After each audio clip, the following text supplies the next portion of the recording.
live from where they decree it. Sylvia speaks, no filter, no buffer. Courtroom drama couldn't get any tougher. When the gavel's first bang, through the witness stands tears. Sylvia's lens captures all your hopes and fears. Uploading justice one trial at a time. Tuning every moment, edges sublime. Welcome to the Sylvia Show, oh yeah. She's got the inside scoop, don't you care? With every verdict, the suspense does grow. So hit subscribe, let's start the show. Welcome to the Sylvia Show, oh yeah. She's got the inside scoop, don't you care? With every verdict, the suspense does grow. So hit subscribe, let's start the show. Faces tell stories, the courtroom can't hide. Sylvia's insights cut through the divide. From jury talks to the lawyer's secret. In Sylvia's world, you know you'll need it. Behind the scenes where whispers are loud, her lens reveals the truth in the crowd. Courtroom secrets laid bare to see. Stay curious with Sylvia Spree. Every objection, every sharp retort, Sylvia's there to give you the report. Exclusive footage no one else can snag. From catchy headlines straight to the tag. Welcome to the Sylvia Show, oh yeah. She's got the inside scoop, don't you care? With every verdict, the suspense does grow. So hit subscribe, let's start the show. Welcome to the Sylvia Show, oh yeah. She's got the inside scoop, don't you care? With every verdict, the suspense does grow. So hit subscribe, let's start the show. Faces tell. Hey everybody, hello guys. I am here to bring you guys the reading, the arrest warrant reading for those two individuals, because next week they will not, the 7 individuals that was arrested for those teenagers unaliving, they go back to court on the 12th of March. And I wanted you guys to hear exactly what was said in the arrest report. Remember, Lil Baby's attorney was saying that it was unprofessional and reckless of them for them to put that out there as if Lil Baby was part of it. And when in actuality, he basically was a victim in regard to what I'm talking about with the shooting of at his we call it his video shooting, but also an actual physical shooting with pew pews. So we're gonna go ahead and I played this for my members only, and I wanted to share it with you guys. So I'm gonna just go ahead and pull up the audio part of me reading the arrest report, and so you guys could hear exactly what occurred in the report, okay? So you guys ready? Hey everybody that's coming in. What I'm gonna do, I'm gonna share it with hello everybody, new so. Hi, Nay, welcome, Nay, welcome. That was my brother's nickname. My brother's nickname was Nay. He passed away about 10 years ago, but that was his nickname. So I'm partial to your name. You like my hair? Thank you, Block. It's getting old. You see all the gray hair up in here. But it's a knotless braid. But anyway, guys, I'm going to go ahead on and let the people from the X side. Can somebody share this link to X for me? Maybe I should share it myself. Hold on a second. Let's see. Hold on. Let me share it with X, and then I'll go ahead on and play the recording. I know I should have had the X part up, but I wasn't paying attention. You know me. Y'all know me. Come on now. Y'all know me. I love doing things at the last minute. Hold on. And that's why it's called live. Because you get to do things live without any fakeness, just Memorex. All right, hold on a second. Let me see. I'm live with the arrest report. Reading.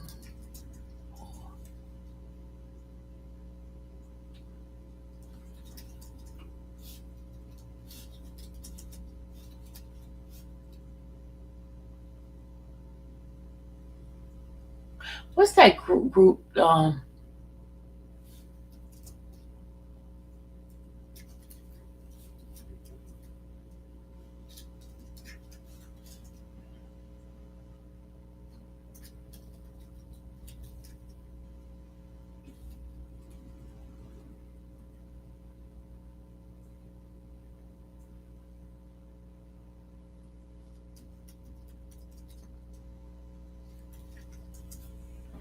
All right, let me go ahead on.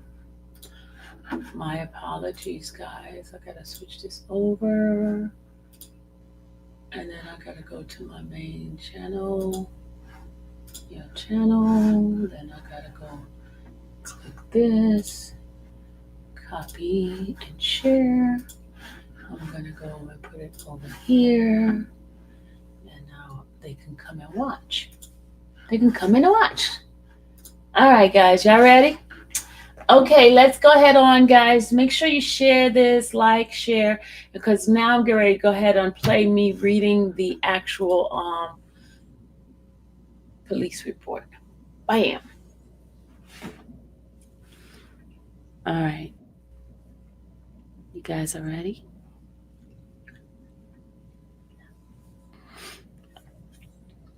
Okay, let's get going.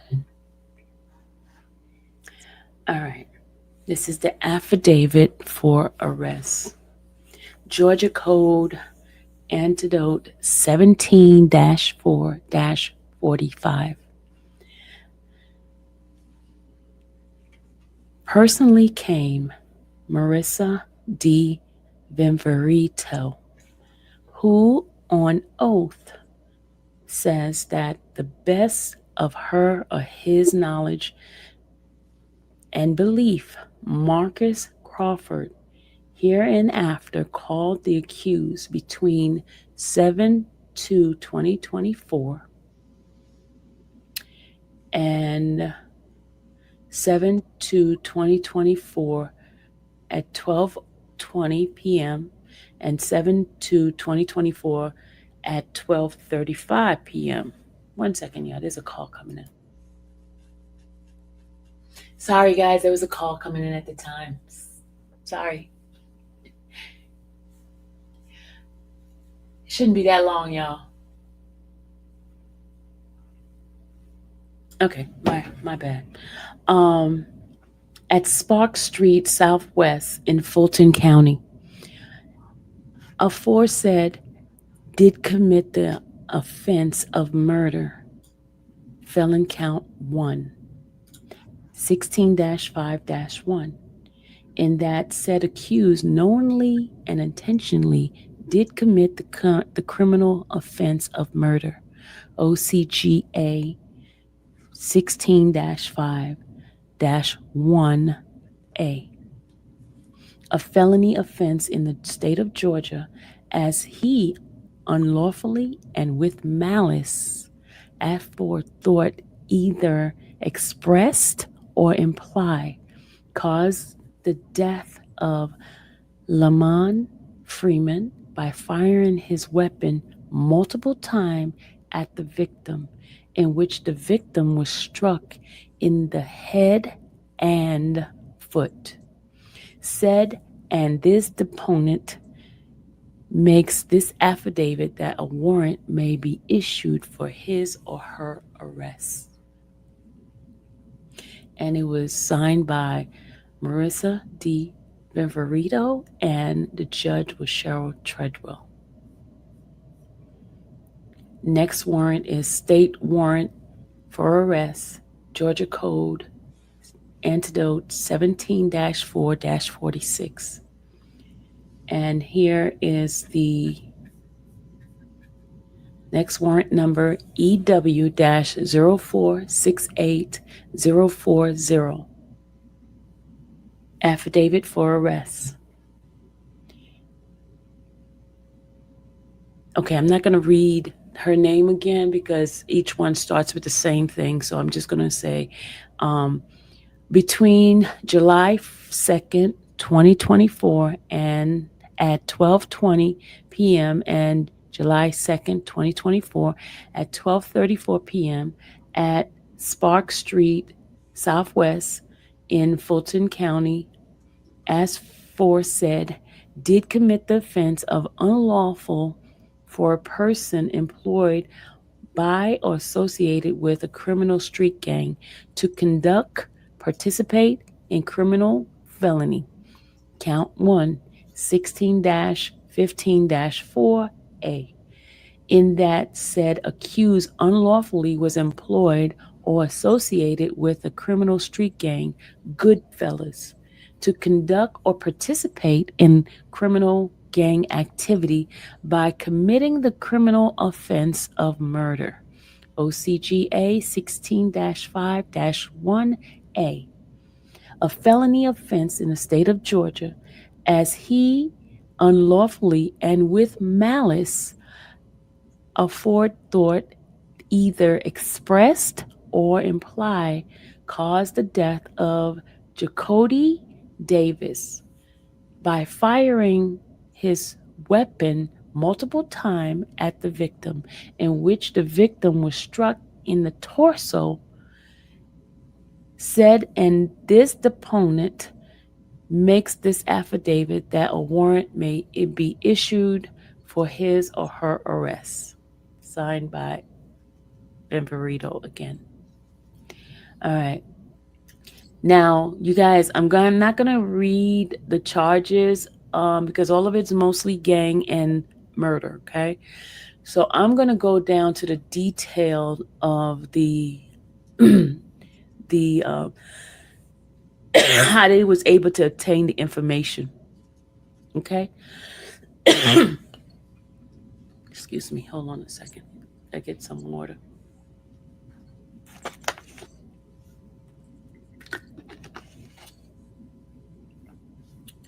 Okay, now here's the meat and potatoes of this. All right, we're going to get to the good stuff. During the duration of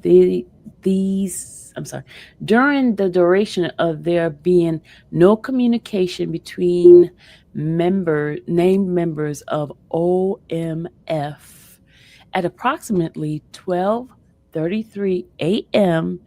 on July 2nd, 2024, a call for shots fired was received by the Atlanta Police Department E911 Center. Almost immediately after the call at 12:33 a.m., at approximately 12:34 a.m. on July 2nd, a call for shot fire was received by the Atlanta Police Department E911 Center, with the caller describing hearing gunshot being fired from 3 different guns being fired in the vicinity of Peoples Street Southwest and White Street Southwest.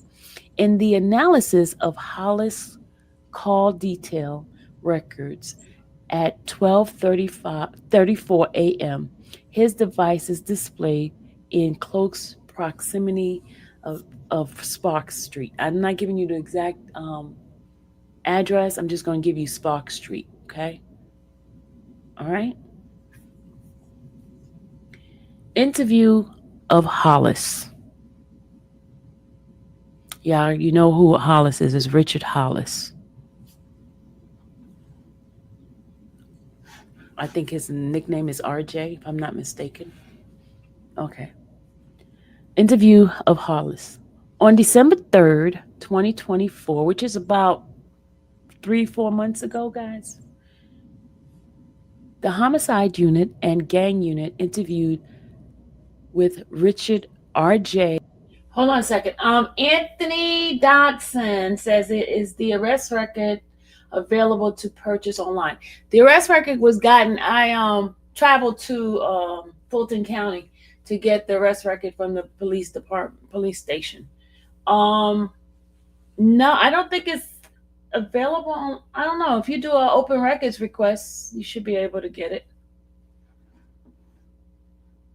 Hollis at the Cobb County Jail, where he is currently housed on an unrelated charges. Post memoranda, Hollis was presented with photographs of all the persons of interest related to the homicide investigation and acts of retaliation against the four PF members, including Quanyavius, I don't know how to say these people's name. I'm just going to call him Q. I'm sorry, guys. They call him Midnight Sanders. Reginald Yano Thomas, DeMonte Monte Thomas, Trendon Crawford, Marcus Crawford, Ali Lee Cardwell, and Octavius Hot Jackson. Hollis denied knowing who any of the individuals showed.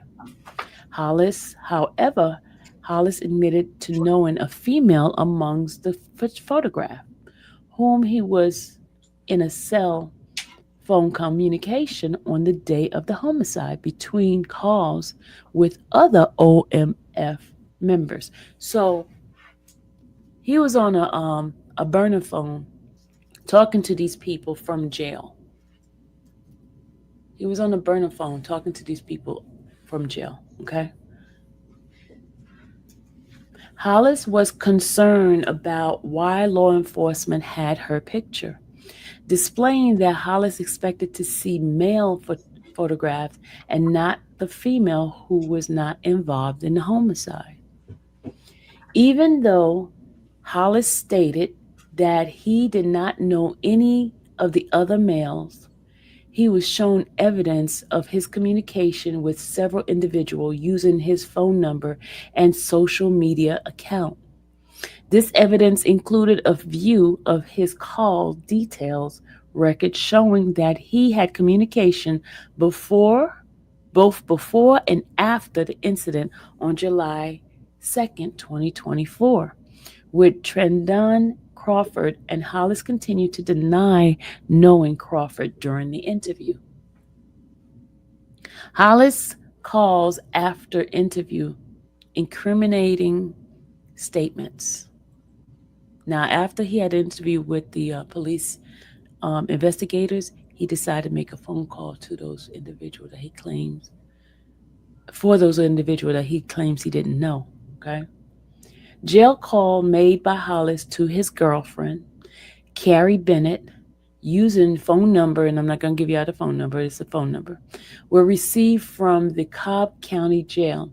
Calls detail displayed that Hollis immediately made this call following the interview with the APD Homicide and Gang Unit on December 3rd, 2024, at the Cobb County Jail. During the recorded phone call, Hollis instructed Bennett to immediately throw away a pair of shoes that he called black and brown low-top Nikes 98s, resembling a Gucci pattern. Another female named Mimi joined the call via three-way. Hollis then instructed Mimi to disable his Instagram account and to tell Black, "We do not know each other." Mimi initially displayed a confusion about who Black was and asked if Black was Trendon Crawford, which Hollis confirmed. The gang unit is familiar with Trendon Crawford's street nickname Black Boy, and is saved as such in Ali Lee's Cardwell phone.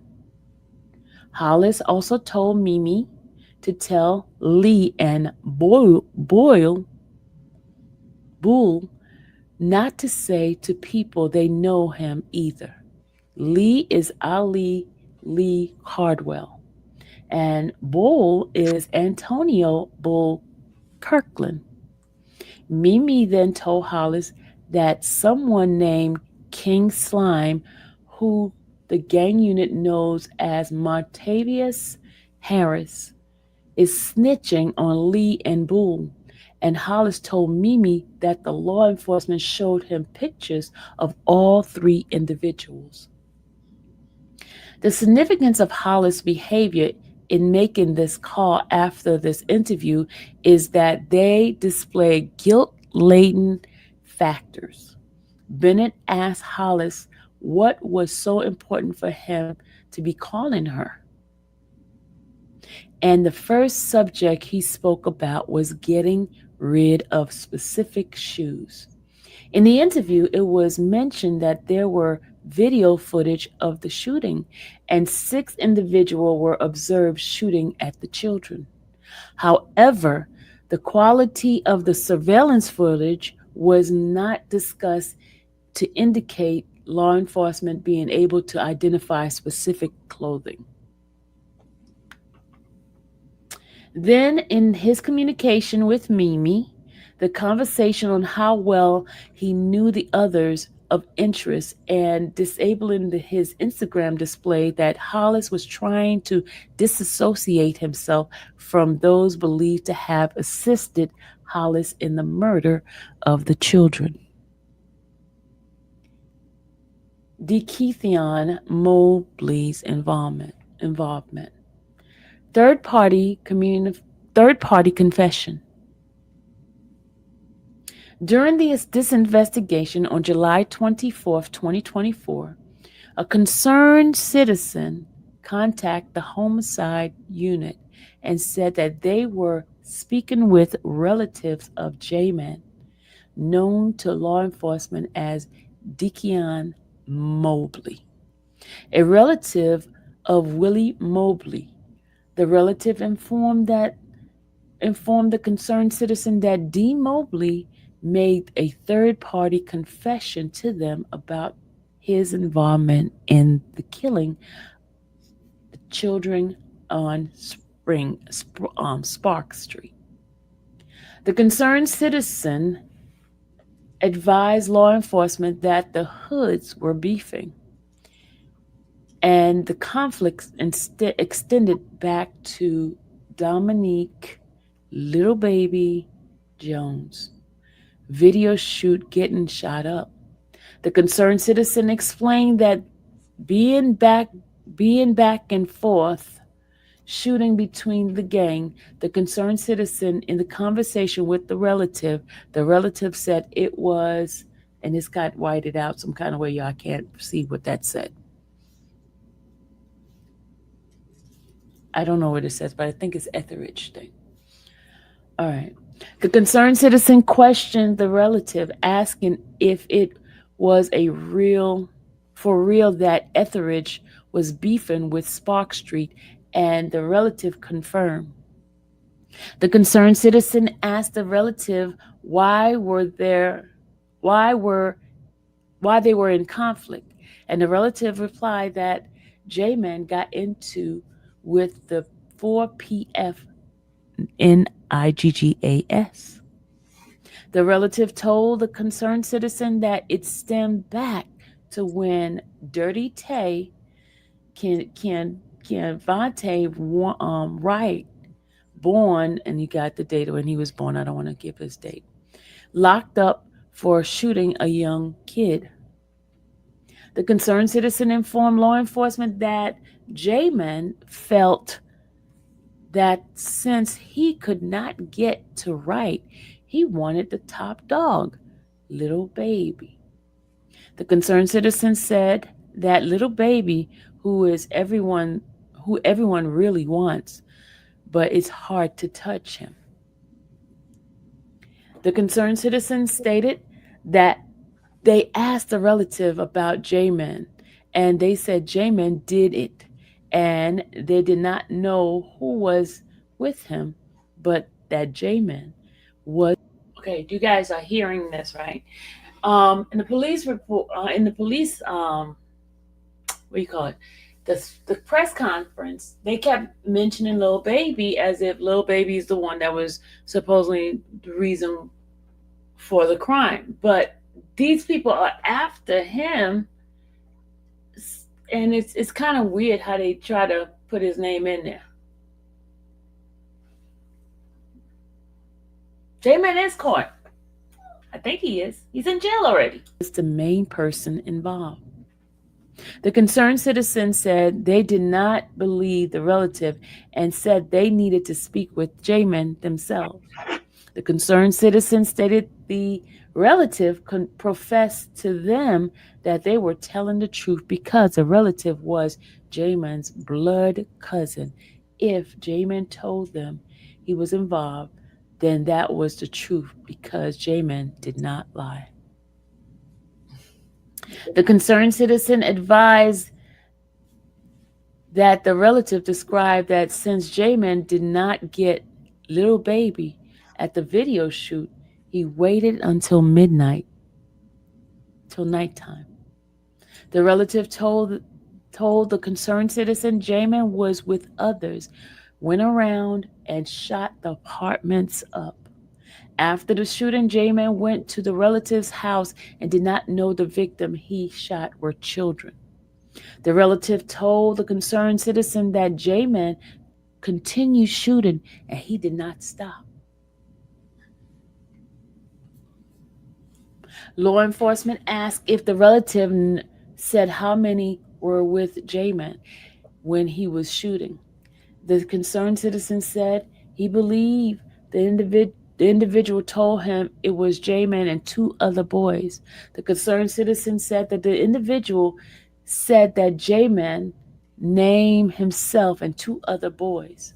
The concerned citizen did not remember the name at the time of this call and would work on getting the other names.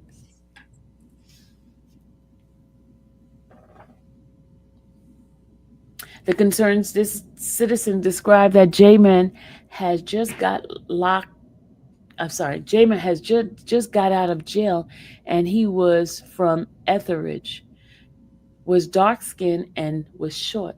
The concerned citizen advised that J-Man was at the apartment. And guys, if you check out J-Man, J-Man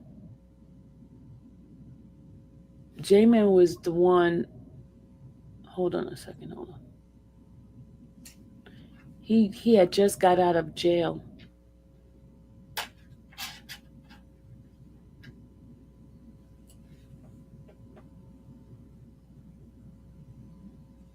J-Man had just got out. That's demonic. The Keithion Mobley. That's J-Man. He had just got out of jail. Well, I was going to pull it up, but let me just go ahead on and finish reading this because we got a lot of reading to do. So just put that name in your memory. The Keithion Mobley.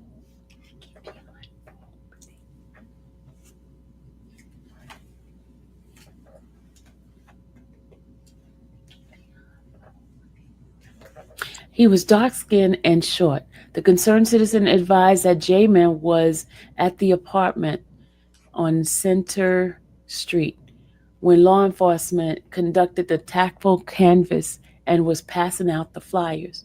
The concerned citizen said that J-Man left the area and said he thought his life was over with. In this, J-Man thought law enforcement was going to apprehend him that moment.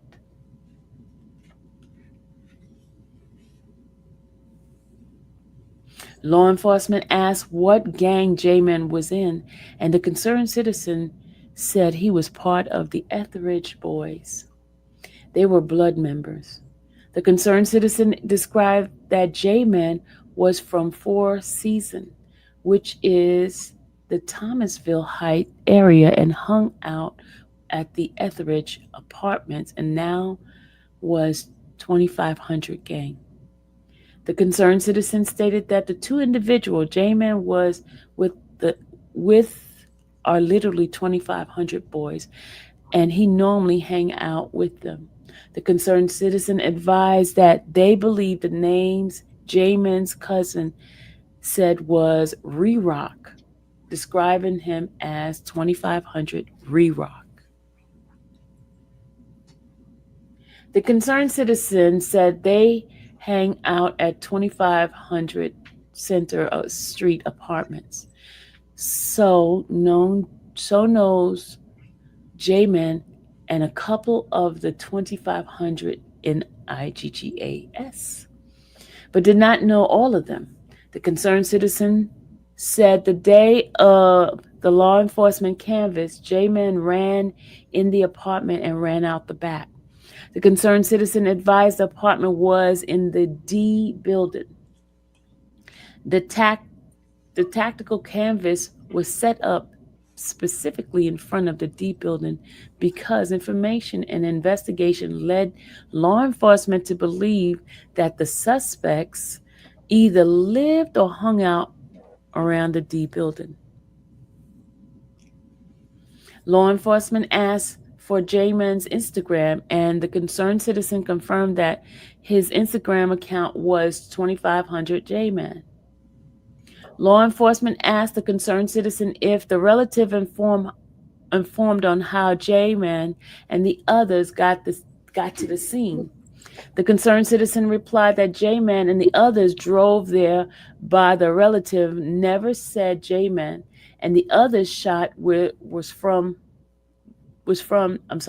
never said J-Man and the others shot from within the vehicle. The concerned citizen stated that the relative told them that they got out and shot.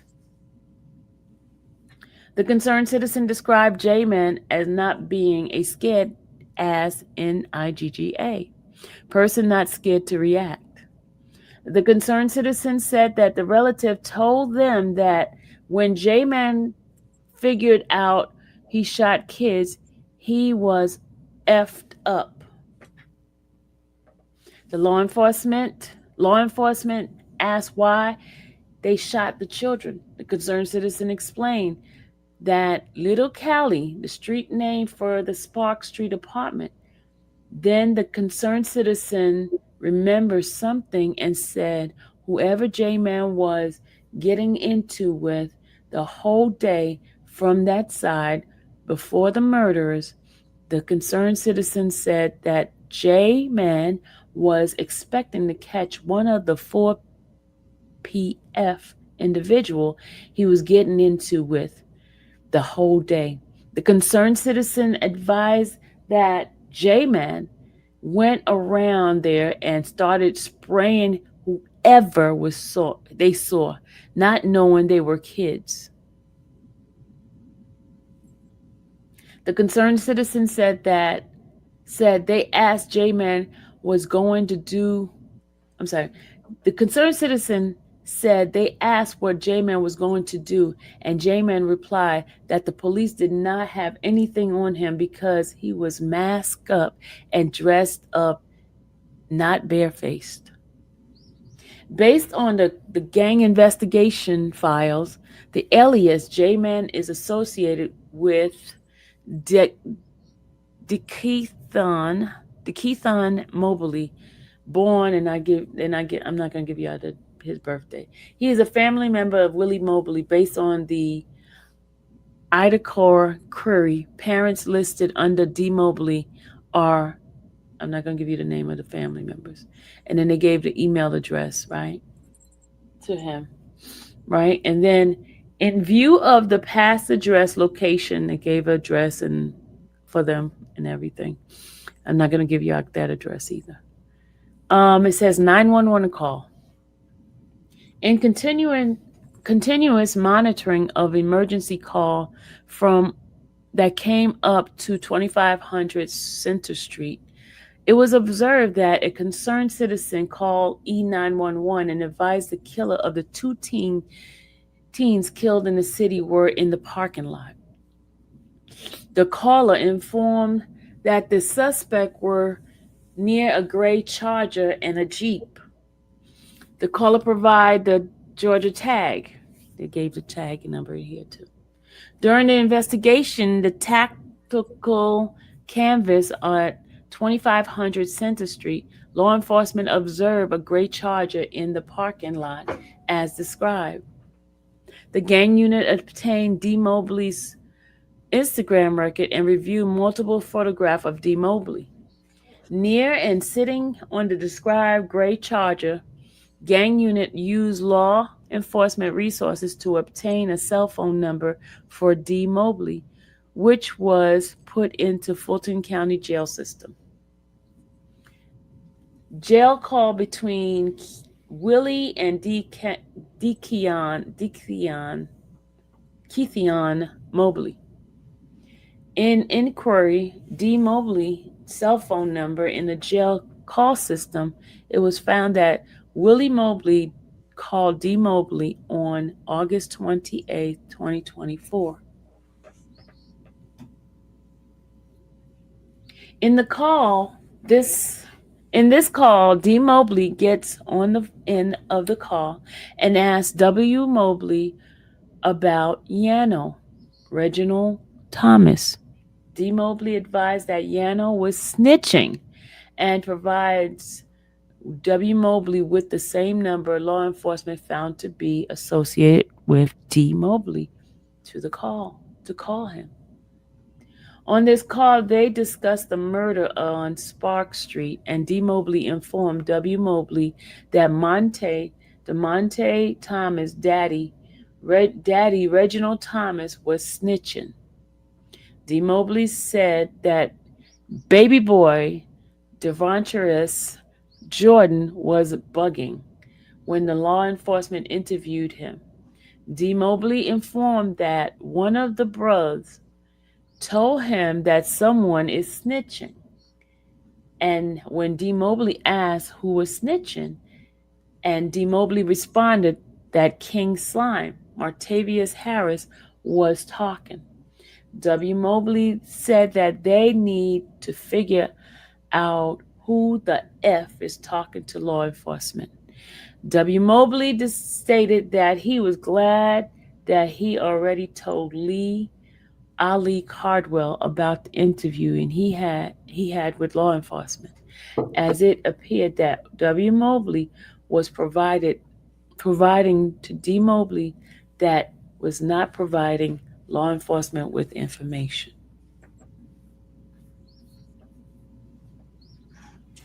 All right, now we get ready to get another set of arrests.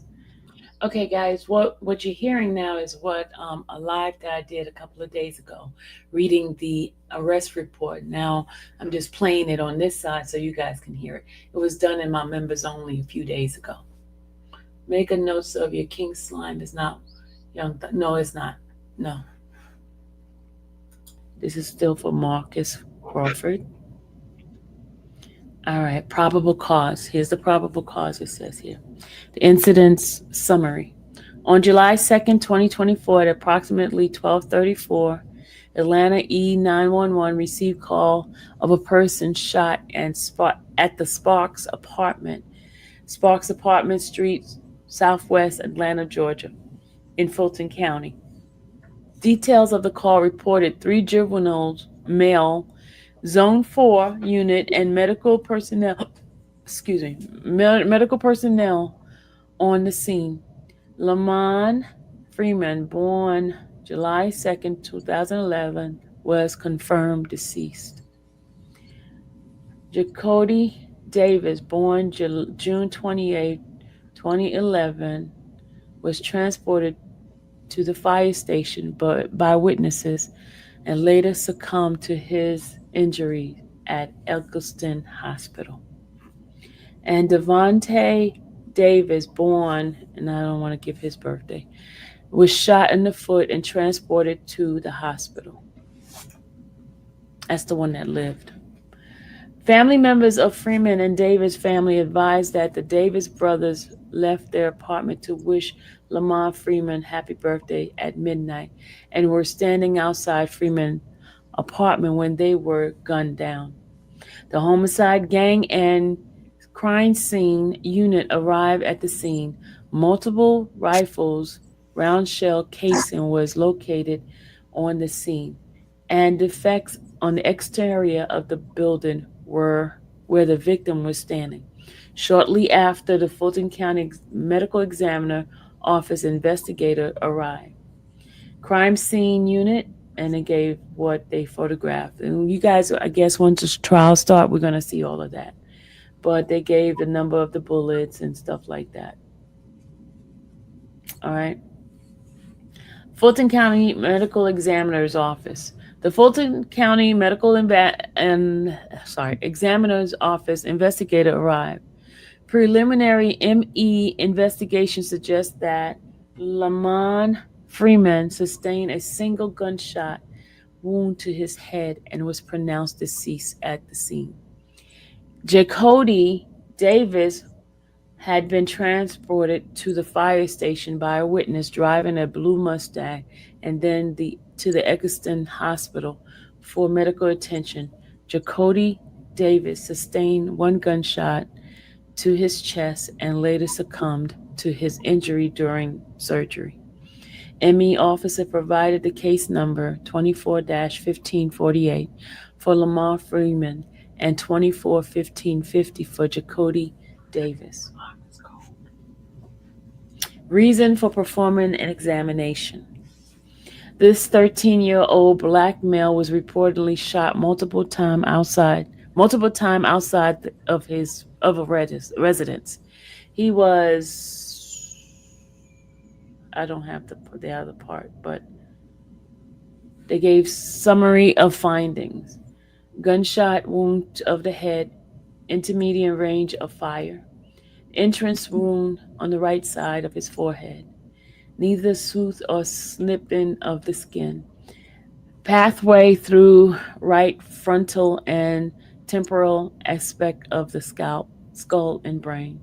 Exit wound involving right front temporal skull and scalp. No projectile recovered. Direction front to back, left to right, and slightly upward. Number 2, gunshot wound to the left ankle, intermediate range of fire. Entrance wound to posterior lateral aspect of the right ankle. Neither soothe or slipping seen on the skin. Pathway through skin and soft tissue of ankle. Exit wound in the anterior medial aspect of the right ankle. No projectile recovered. Direction back to front, right to left, and slightly downward. Focal blunt force trauma, superficial arterious abrasion on the right side of the back. Cause of death, gunshot wound of the head. Manner of death, homicide. Opinion. It is my opinion that Lamont Freeman died of a gunshot wound of the head. The gun wound of the right ankle was also noted. The manner of death is classified as homicide. Reason for performing an examination? This 13-year-old male was reportedly shot multiple times while outside of his residence complex. He was taken to the hospital and was pronounced deceased in the operating room.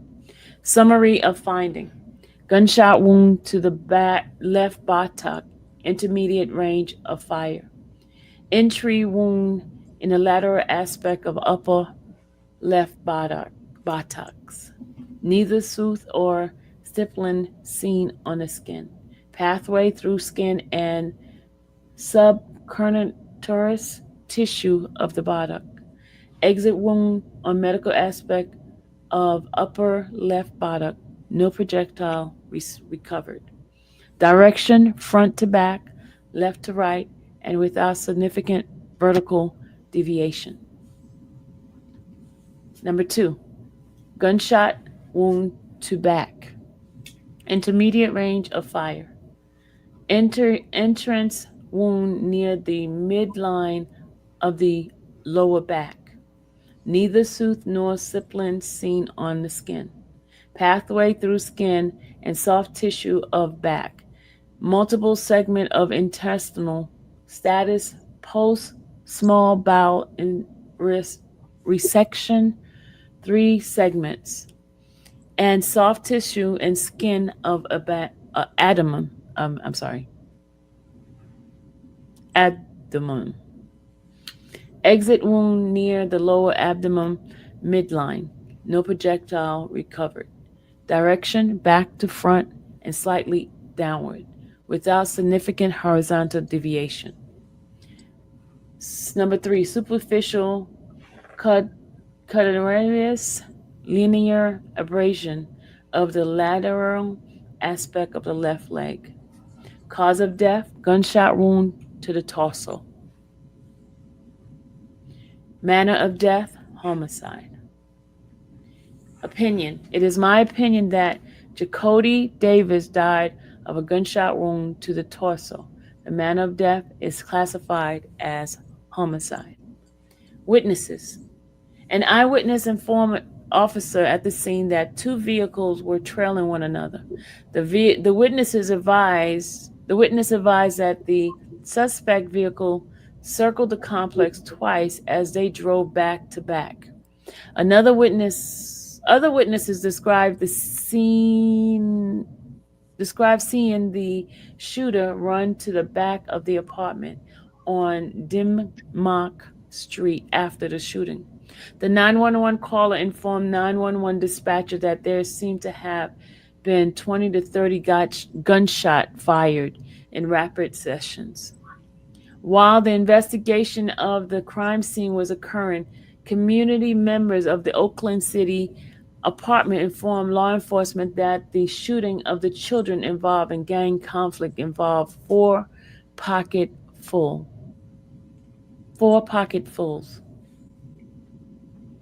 Home and complex surveillance. 12:26 a.m. Footage from a home on Spark Street displayed what the eyewitness described as they saw the suspect vehicle make a right on Peoples Street, and from Spark Street and a right on turn onto Dimmock Street. Ring video. Approximately 12:27 a.m.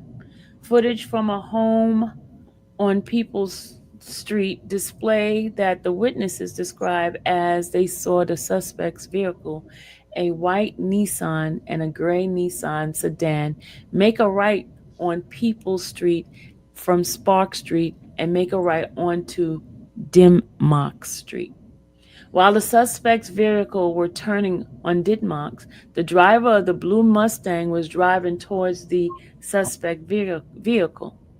The suspect vehicle passed the children playing in the stairwell, while FUSUS cameras displayed the vehicles making a right onto Lee Street, then a right on Spark Street, heading back towards the apartments. Ring video, a live ring video. 12:31 a.m. In the background, young children's voices could be heard laughing and playing. The children can be seen walking up and down the stairwell. 12:24-72-0-23:53. Approximately 12:23 a.m. Footage from a home on Peoples Street displayed that what the witnesses described as they saw the suspect's vehicle make a right on Peoples Street and from Spark and make a right onto Dimmock Street. The Davis children can be seen crossing the street to go to Lamont Freeman stairwell. The male figure approached the blue Mustang from Spark Street parking lot. The blue Mustang driver then drove to the intersection of Dimmock and Peoples Street. The blue Mustang could be seen in the frame as the suspect vehicle turned onto Dimmock Street, passing the blue Mustang. The male individual who approached the Mustang on Dimmock appears still near the apartment while standing close to the street. The individual may have seen the eyewitness as they inform Officer Rogers that they have seen the vehicle pass them, and the eyewitness had stood up to show the suspect they were watching them. Footage from the Sparks apartment and Denmark Street displays 6 individuals in groups of 3 running from the back of the parking lot where the suspect's vehicle were parked and crossed Denmark Street. They crept up to Spark Street where the victims were playing on the steps, and once the suspect came from behind the tree, they began shooting at the victims multiple times. The suspect continued to shoot as they ran back to their vehicle and shot in the parking lot area where their vehicles were before getting in the car and driving away. Flocks and FUSUS.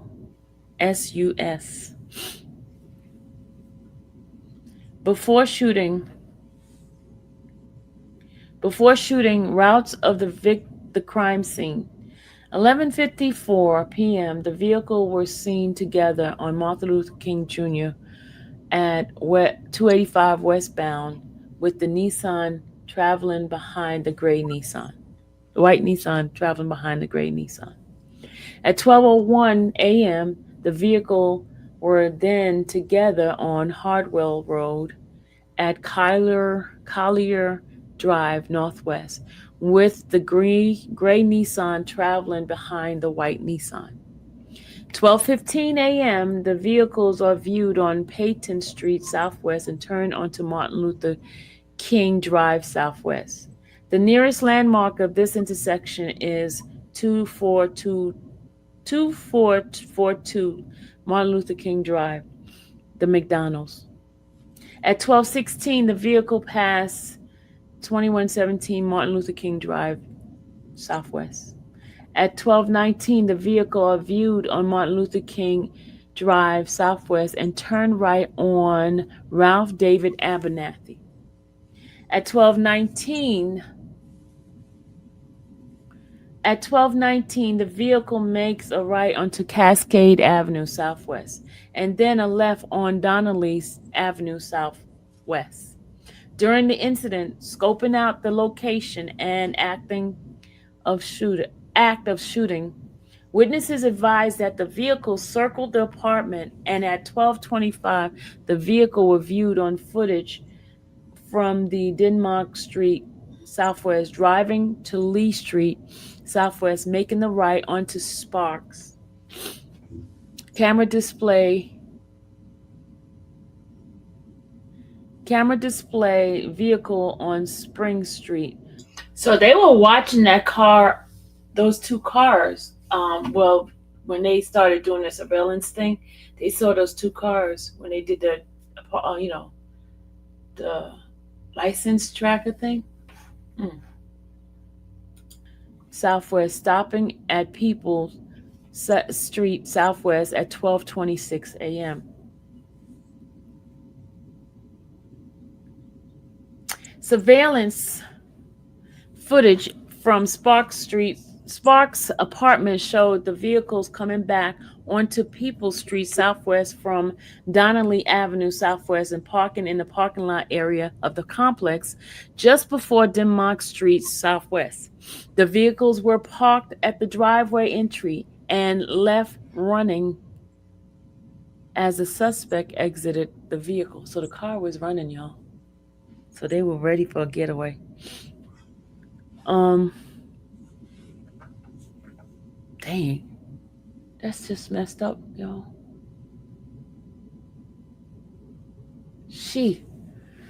Lord have mercy. These poor babies was out there and these people just like unalived them. It is so sad.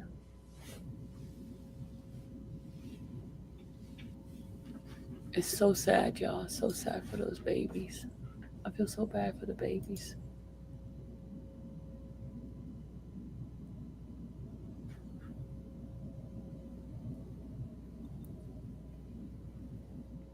Guys, hit the like button. I had 44 people viewing on one, and we only have 21 likes. Come on, y'all. Come on, let's hit the likes.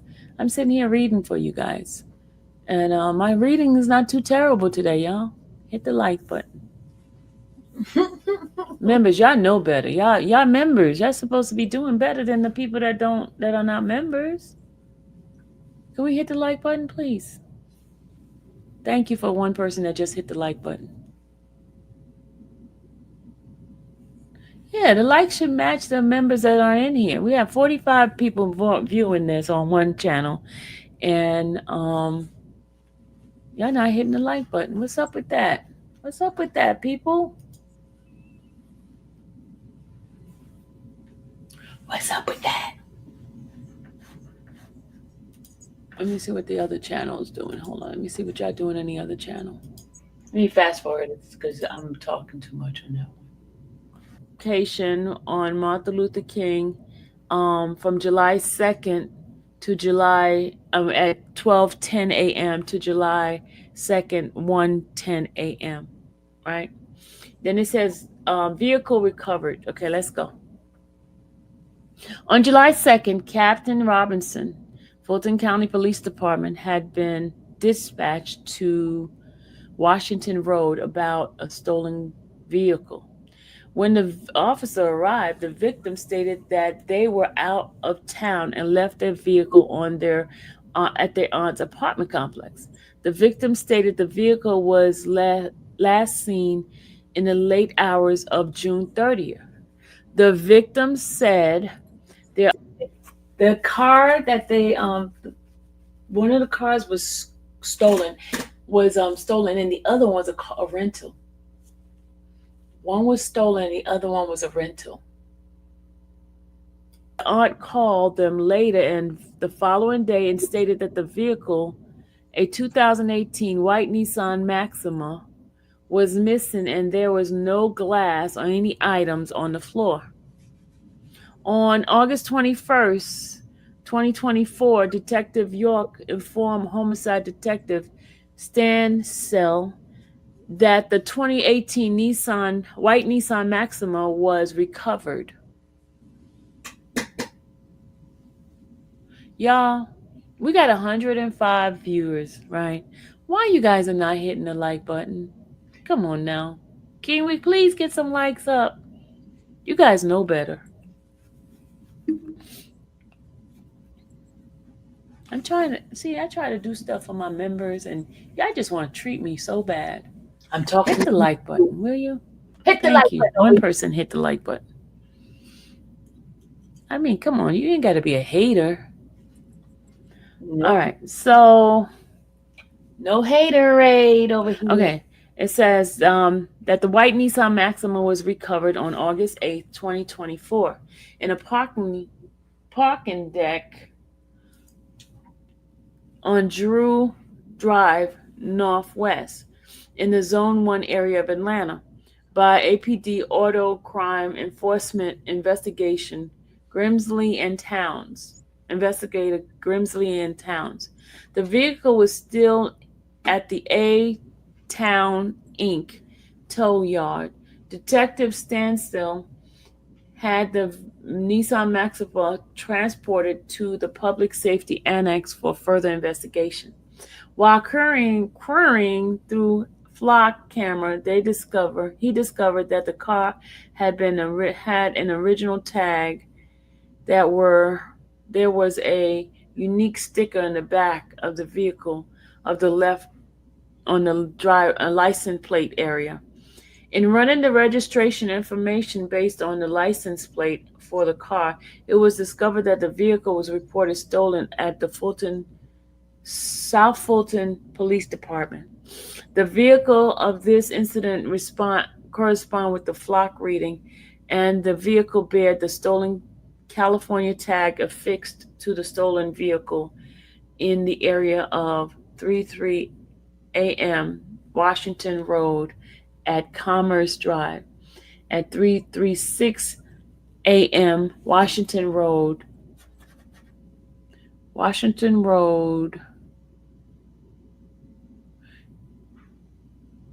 into East Point. Atlanta Police Department Crime Lab emailed NIBIN matches for the involved case as follows. It says the target of, okay, all this reading stuff, I don't know anything about it, but it has to do with the cases and the I'm talking about the shell casing and the caliber of the weapon. It's a bunch of numbers, and I'm not going to read those numbers because it doesn't mean anything to us right now, because until we start watching the case on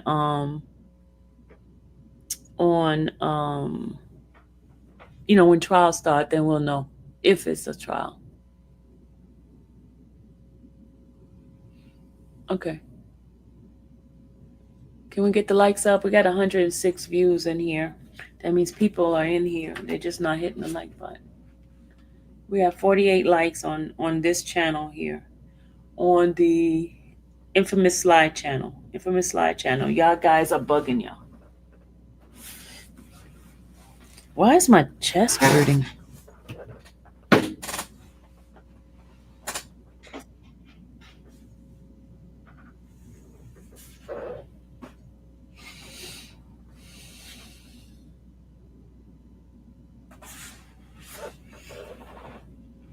Come on, y'all, get the numbers up, please. Ooh, gotta stretch. No, I just have to stretch. My arm's hurting.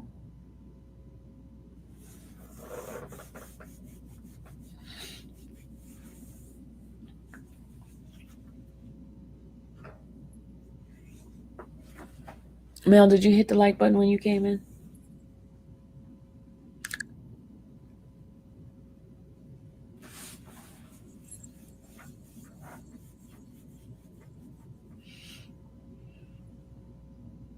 Mel, I want to know if you hit the like button, Mel.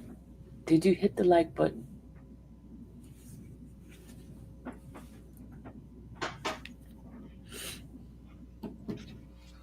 Yes, you did. Okay.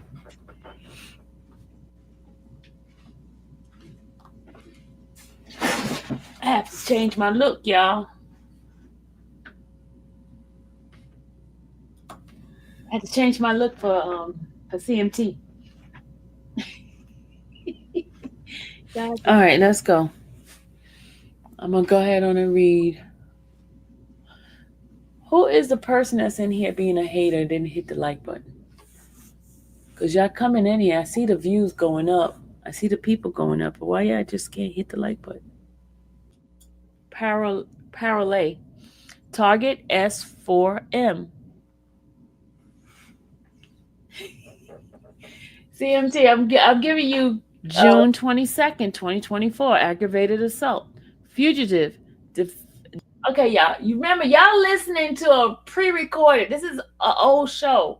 So that's why you're hearing Mel and all these other people and all that. That's what this is old. This is old. I'm just paying it to the public now. It was in members only. Okay. So all right, here we go. But I'm just getting photos for CMT. CMT is working right now, y'all. So I'm just giving her different avenues. That's why I'm changing clothes and stuff like that. All right, here we go. Detective standstill. Hamilton E. Holmes Drive, Northwest. Victim was shot by 3 males and 1 driver, Zone 1. Victim was later discovered to be Willie Mobley. Target S4M. 62924, homicide. Homicide Detective York. 9 Peyton Place, Southwest. The victim was shot during a dwelling shooting by 3 male on Zone 4. Other SM4 2500 gang and Goodfellas associate were in residence during the shooting. Hold on. Broad Delulu says, why is my comments gone? It wasn't rude or anything. Well, if you said a certain word, it probably deleted it automatically because I have some censored word You might have said a word and it deleted automatically. It depends what you said. I don't know what you said because I block a lot of words. So if it's something that's part of one of my words, then that's probably what happened. Because I don't think my mods are deleting anything. Because I don't think if you're not being rude, it's just certain words I blocked out of my what's the name. It doesn't come through at all. Hey, Miss Waller. Is that the real Miss Waller?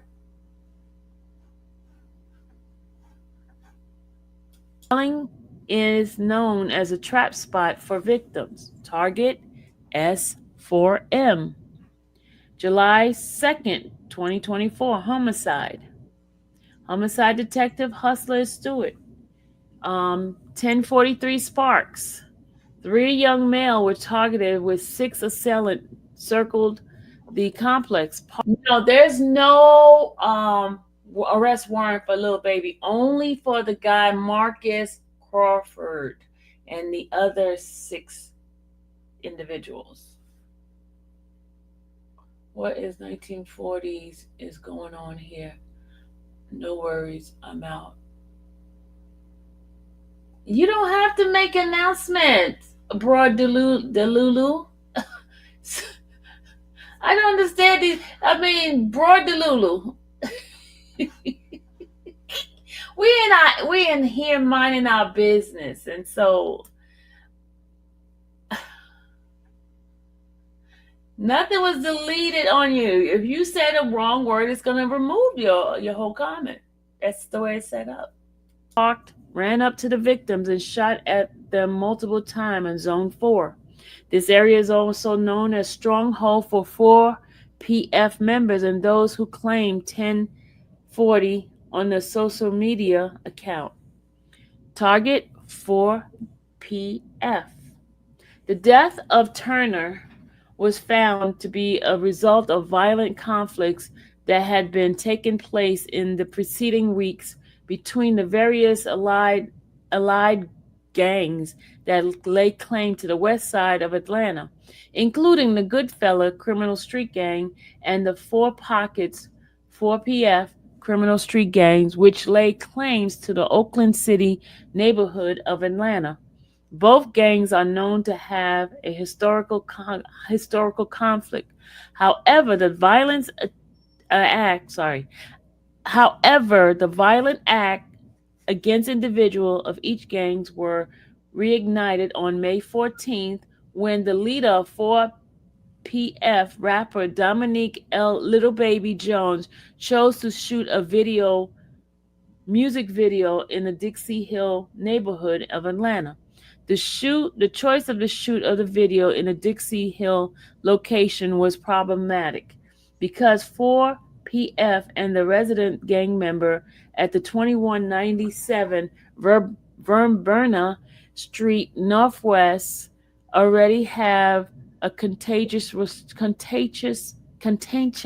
relationship. Due to the belief that 4PF Criminal Street Gang is responsible for the August 2021 death of their associate Marcus Big Mark Holland on August of 2021. Once the video shoot commenced, the set was met with barrage of gunfire. 3 people were shot during the incident. The gang's leader, Dominique Lil Baby Jones, was also struck by gunfire. After the incidents of the video shoot, series of linked aggravated assault and homicide took place in the following weeks between the 2 gangs.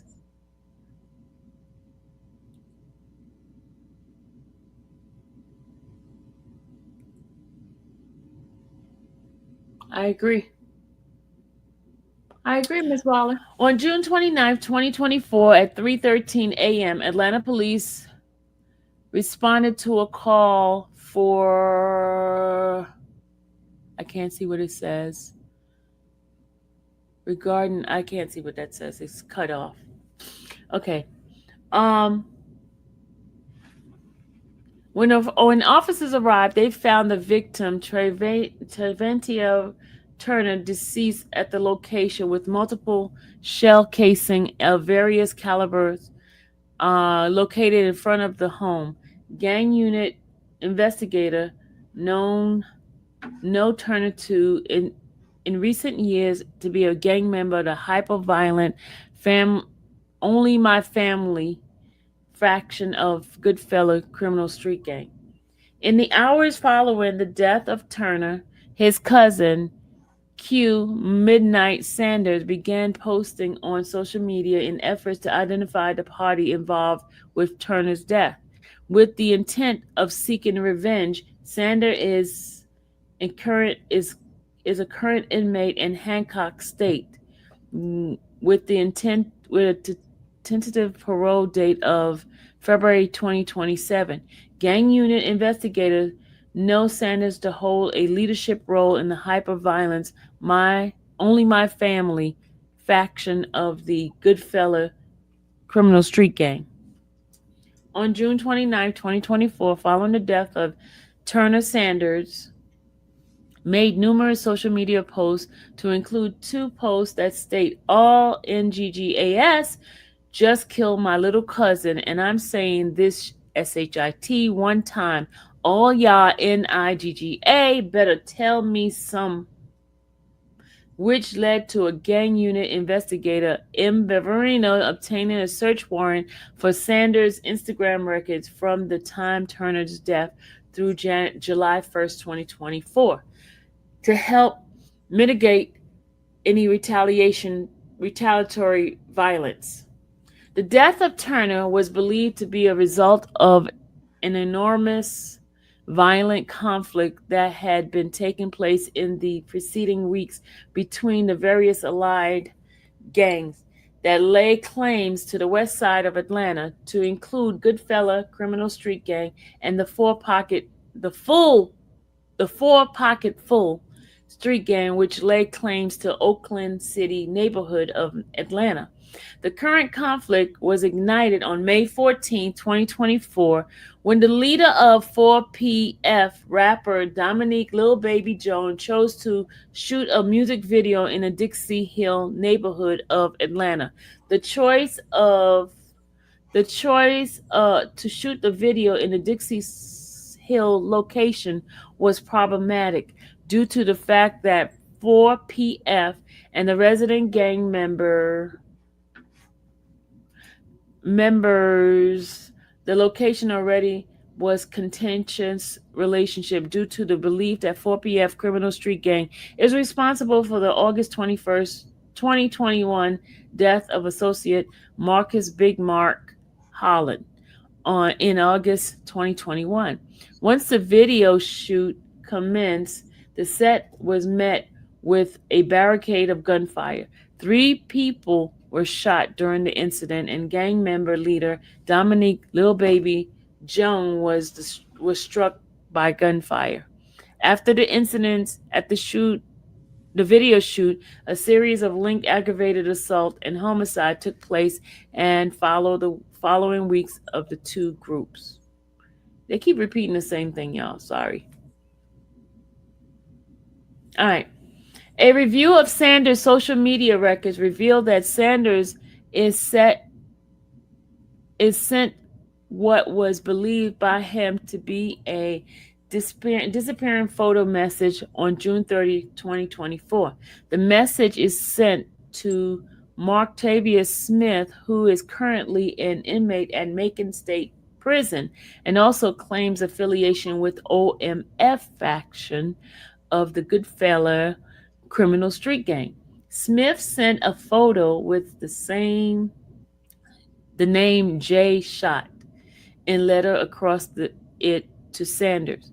Gang unit investigator M. Benverito know John J. Shot Smith to be a member of the 4PF Criminal Street Gang, who is known to frequent the Spark Street area and have close relationship with the gang leader Dominique Little Baby Jones. John J. Shot Smith can be seen in historical photos on social media in the company of the gang leader Dominique Lil Baby Jones in the location of 1043 Spark Street Southwest, Fulton County. On July 1st, 2024 at 6:38 p.m., Sanders tell Marktavius Smith to call him, and the Marktavius Smith and Sanders exchanged the phone number, and they gave it two numbers, right? Following reach out to Marktavius Smith on July 1st, 2021 at approximately 6:38, gang unit investigator M. Membrino discovered, as per Sanders' call detail records, he and Marktavius Smith speak via telephone at approximately sorry, had to sneeze. Hold on. Sorry. I had to sneeze, y'all. Oh, okay. I think I'm okay now. The phone call at 7:30 p.m. via telephone number for 22 seconds on July 1st at approximately 7:43, a short time after 7:30. Memorial service is scheduled to be held at the scene for Turner's death.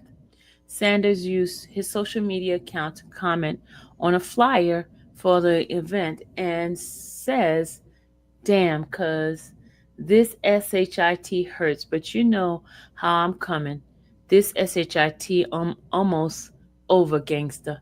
I love you to death. OMG or die, BITCH."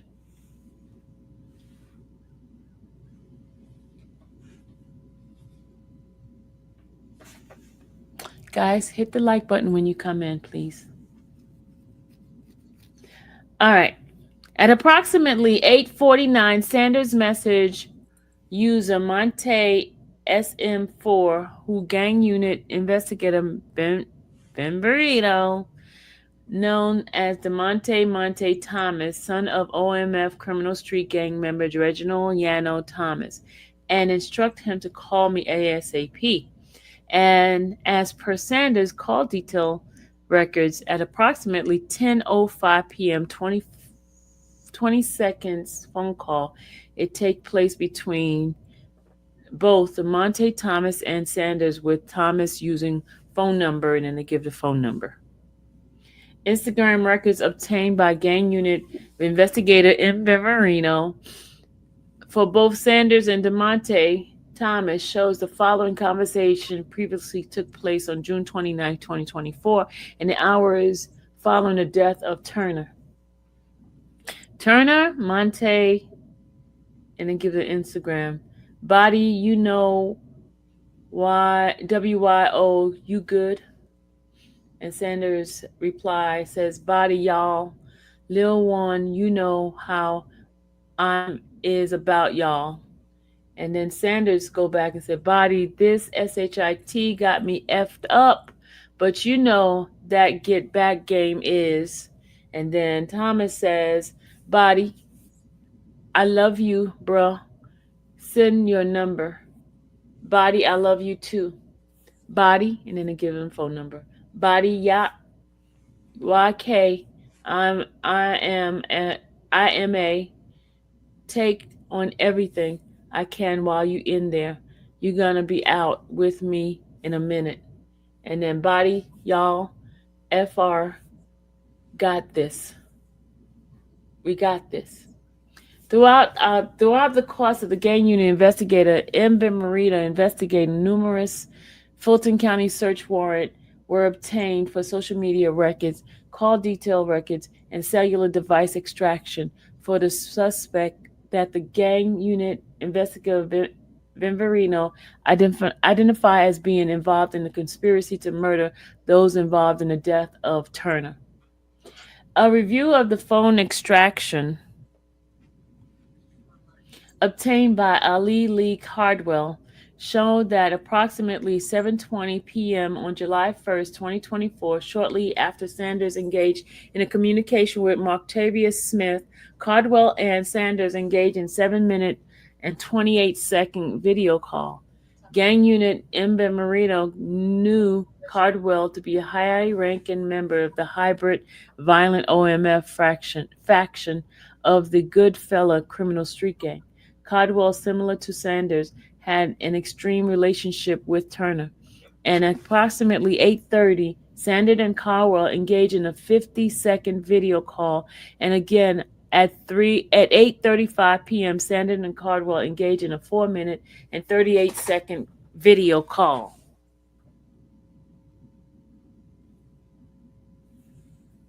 It should be noted that the video calls would not be presented in call detail records, and for several past investigation that gang unit investigator Ember Marina has participated in. She has knowledge that gang members often utilize video call in attempt to evade the interception of calls while discussing particularly incriminating topic as a precautionary measure in the event that their cellular device is the target of wiretap order.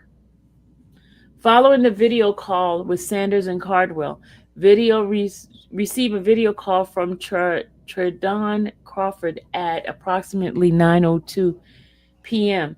Gang unit investigator Envin Marito knew that Tredon Crawford to be an associate of the OMF faction of the Goodfella criminal street gang, who, like Cardwell and Sanders, had an extreme close relationship with Turner. Gang unit investigator learned that Tredon Crawford was present at the scene of Turner's death while investigators were on the scene. Following Sanders' conversation early in the night on July 1st, 2024, and the subsequent video calls with Cardwell, gang unit investigator Mbe Marino was able to see the numerous call conversation begin to take place between multiple individuals who would have a vested interest in interacting revenge on those involved in the murder of Turner. Gang unit investigator Vinverito was able to see through the call detail records obtained from the suspects on gang unit investigator Vinverito that Ali Lee Cardwell, Tredon Crawford, Marcus Crawford, Reginald Yano Thomas, DeMonte Monte Thomas, and Richard J. R. Hollis engaged in numerous forms of communication throughout the night leading into early morning hours of July 2nd, 2024. Calls detail records also consist with Marcus Crawford meeting up with Ali Lee Cardwell and Tredon Crawford. From the analysis of the call detail records obtained from the aforementioned suspect, investigators were able to see that the extensive communication between the suspects ceases approximately 12:06 on July 2nd and does not resume again until approximately 12:57 a.m. on July 2nd. All detailed records, with the exception of those belonging to DeMonte Monte Thomas and Richard J. R. Hollis, shows the phone belonging to suspect remaining stationary during a period of ceased communication. Gang unit investigator Mve Marino knows from her experience with investigation involving members of Goodfella criminal street gang will sometime leave the cellular device associated with him behind in unconspicuous location while crime are being carried out in attempt to mask true location of the suspect at the time of the crime. Gang unit investigator Mbe Marino also knows that in an effort to devise deceive law enforcement seeking call detail records. Suspect will direct individuals to make and receive calls using the suspect's cellular number while it is left behind.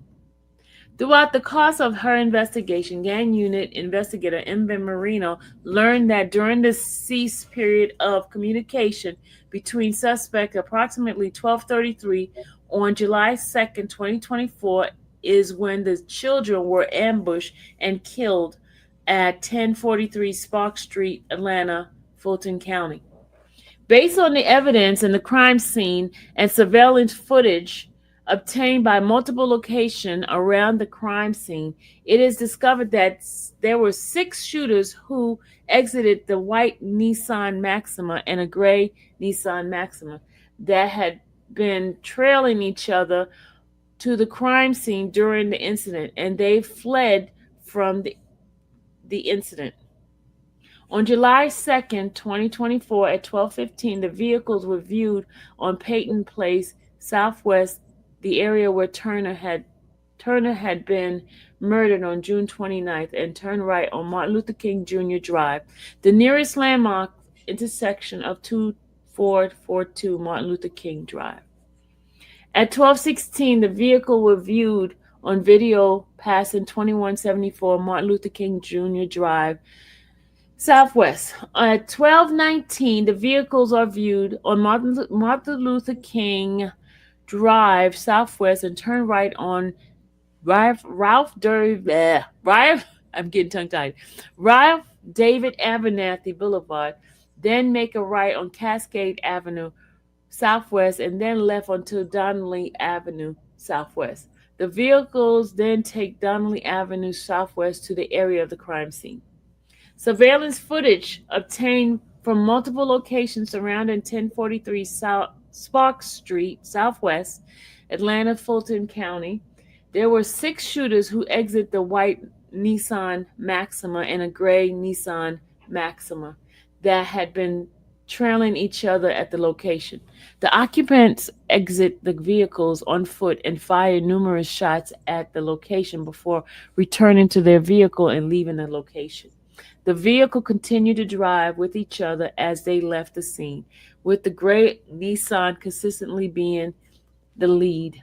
Apartment complex surveillance camera at the scene showed the vehicles left the complex parking area on Peoples Street Southwest and turned left on Donnelly Avenue Southwest. Heading back towards the vicinity of Peyton's Place, the suspect vehicle took the same route, making a left on Cascade Avenue Southwest and left on Ralph David Abernathy Boulevard. At 12:35 a.m., the vehicle is viewed on camera at Ralph David Abernathy and Martin Luther King Drive Southwest, where they continue to drive on Ralph David Abernathy Boulevard. Although at the time of the incident, both vehicles I cannot read that part, it's taken away, sorry. Identified basis of the distinctive features in the bumper sticker, the vehicle was identified to belonging to a person who's reported the vehicle was stolen in South Fulton Police Department on July 2nd, 2024. Donnelly informed responding officer that her vehicle was seen in the late hours of June 30th, 2024. On July 1st, 2024, the 2018 white Nissan Maxima belonging to Donnelly can be observed on various license plate reader throughout the Atlanta bearing California tag.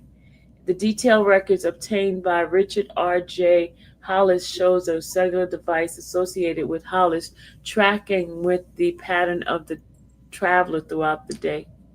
Investigator also discovered that on July 1st, the white Nissan Maxima bearing the stolen California tag and the rented maroon 2024 Nissan Altima that Tredon Crawford was in possession of at that time hit the same license plate reader in the vicinity of 9 Peyton Place, Southwest, Fulton County, Within 5 minutes of each other, the white Nissan Maxima bearing a stolen California tag hit the license plate reader at approximately 8:45 p.m., with Crawford's rental vehicle hitting the same license plate reader at approximately 8:50 p.m. This coincided with both parties leaving the location of the vigil that they've been held. The vigil. Okay, I don't know why they spelled it that way. That had been held for Turner at 9 Peyton Place Southwest, Fulton County, at 7:30 p.m. Make sure y'all hit the like button, please, when y'all come in. All right. Further analysis of the call detail records attributed to Richard R.J. Hollis shows that the cellular device belonging to Hollis connected to the cellular tower associated with the incident location of 1043 Sparks Street, Southwest, Atlanta, Fulton County. As the suspect vehicle begins to circle the incident location, the cellular device then disconnects with the tower associated with the incident location as the first 911 call for service is received regarding shots fired at the location and connects with a tower consistent with the pattern of travel of the suspect's vehicle fleeing from the incident's location. Gang unit investigator M. Benverito was able to locate the Instagram post made by Reginald Yano Thomas on July 2nd, 2024, approximately 15 minutes before shots were fired at the location at 1043 Sparks Southwest, Atlanta, Fulton County. During Reginald Yano Thomas is filming himself inside of a vehicle with an assault rifle. During the video, Reginald Yano Thomas is singing along with the song Safe Mode, which is performed by Ricky 24 Heavy Hill, who gang unit investigator M. Marina knows to hold a leadership role in Goodfella criminal street gang. Reginald Yano Thomas posted the capture, "Just know y'all left me numb. ION give no F who died. Hashtag F y'all," across the video. We need to go see that video. We need to go see that Instagram, y'all. We need to go see that Instagram. Instagram record obtained by the gang unit investigator M. Marino for both Sanders and Reginald Yano shows the following incident as approximately 1:37 a.m. following conversation take place. Here's the conversation, y'all.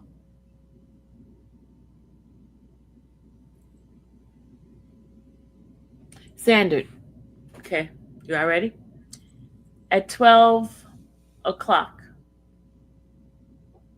This is sent on Instagram, and it says sent 2024 7:02 at 1:37 at 45 a.m. He says, "I love you, my brother. We're gonna be okay."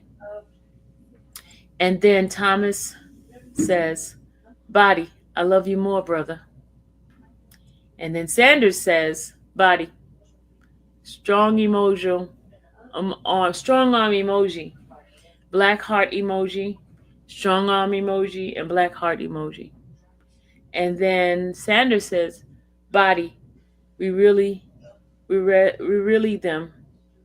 We really them? I don't know what that means. Really them. REALLY. I don't know." From that phone extraction obtained by the cellular device belonging to Altavia Hot Jackson, who gang unit investigator M. Ben Marino knows to hold a leadership role in the Goodfella criminal street gang. The following conversation was discovered to have taken place between Cardwell and Sanders using Telegram. Oh, they're using Telegram, y'all, now. Oh. messaging app between June 30th and July 2nd. Telegram. It was the 4 p.m. That's what Sanders says to that person. And during 11-second incoming video call, 12 seconds, Sanders says 4 p.m. Sanders said, and an incoming video duration 614 seconds. Sanders said this message featured on social media. Elijah Eli Payton. And then at 3:45 a.m. on July 2nd, Sanders sends a message says that one for them. And then Sanders sent a message on 7/2/2024 at 3:52 a.m. He's saying he was in the car. And then from the phone extraction obtained from the cellular device belonging to Ali Lee Cardwell, the following conversation was discovered to have taken place between Cardwell and Sanders between June 30th and July 2nd. Sanders says at 11:42, 6:30, this SHIT hurt. Cardwell says, yo, as that was at 5:46. Then Sanders say on 7/1 at 6:29 p.m. WHOA, whoa, right? And then Cardwell goes and say FT me. What do FT me mean? FT me.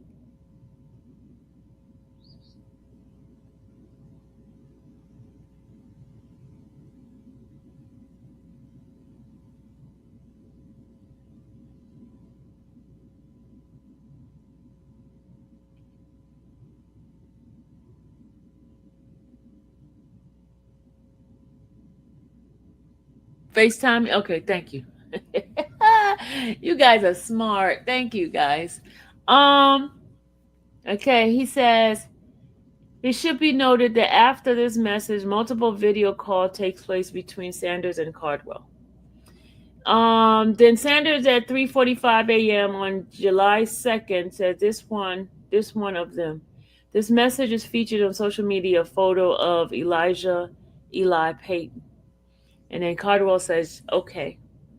The gang unit investigation knows Elijah Eli Patton to frequent the location 1043 Spark Street Southwest and claims association with 4PF Criminal Street Gang unit. Gang unit investigator also know Payton is also a close associate of John J. Shot Smith and also associate of Dominique Lil Baby Jones. The phone number then associated with Payton is utilized in cell phone tower association. The location is around the time of incident taking place. On July 15, 2024, National Integrated Ballistic Information Network lead was identified for a 22-3 shell casing that was collected at the scene on July 2nd, 2024. Incident at 1043 Spark Street. The lead was related to the aggravated assault shooting documented under Atlanta Police Department case number 2303-90642. Nathan Bernard Gilstrap was shot in the face by an individual in another vehicle while driving in the area of 2392 Donald Lee Howell Parkway, Atlanta, Fulton County. During the course of the aggravated assault, investigator Mustafa investigation was provided the Instagram account of Ali Lee Cardwell as possible suspect in the shooting that had assaulted the victim the day before. Based on what was obtained in the social media record for Sanders on Tuesday, July 9, 2024, gang unit investigator Invent Marina obtained an order authorizing interception or wire or oral communication, electronic communication for contraband cell phone belonging to There they go again in the jail with those phones, y'all. Um, okay. Authorizing interception or wire, oral and electronic communication for contraband, the contraband cell phone belonging to Sanders. Interception of communication from, they gave the phone number, commenced on Wednesday, July 10th, 2024. On July 12th, 2024, during an inception of call, Altavius Hot Jackson, using the phone number, and they give a phone number, Sanders speaks with a male caller identified by the gang unit investigator, M. Ben Marino, as Altavia Hot Jackson, who Sanders refers to H multiple times throughout the conversation. Jackson was recently released from federal prison on June 14, 2024. During target call 817, which lasted over an hour, the death of Turner and the need for retaliation is discussed again. Multiple times throughout the call, specifically saying they are gangsters and can't do nothing but get some back.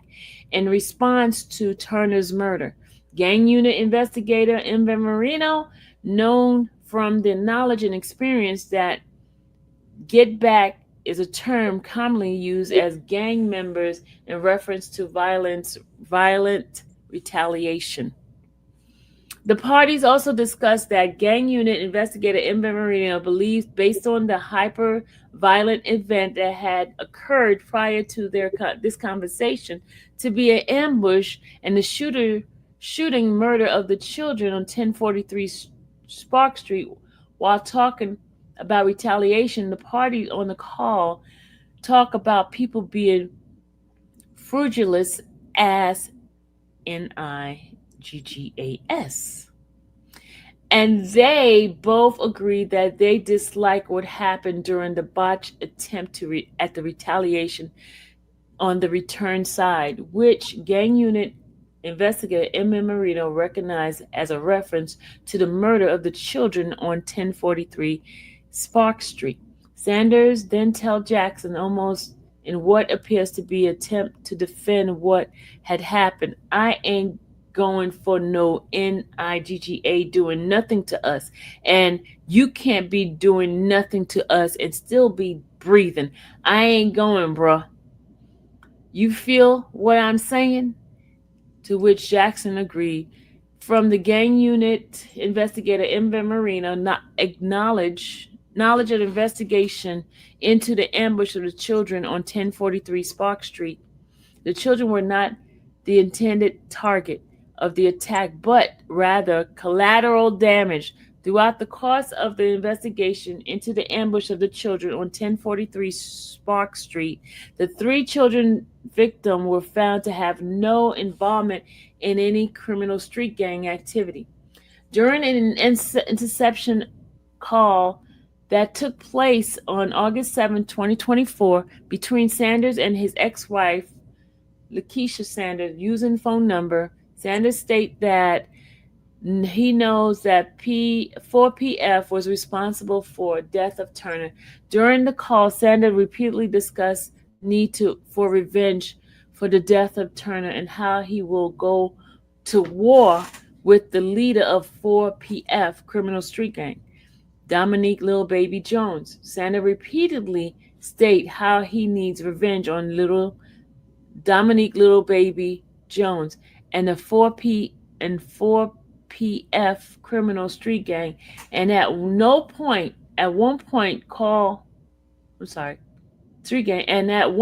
during the call, Sanders tells Lakeisha Sanders how when he planned to extort Dominique Lil Baby Jones for $5 million, and that when he got out, I'ma tear Oakland City apart.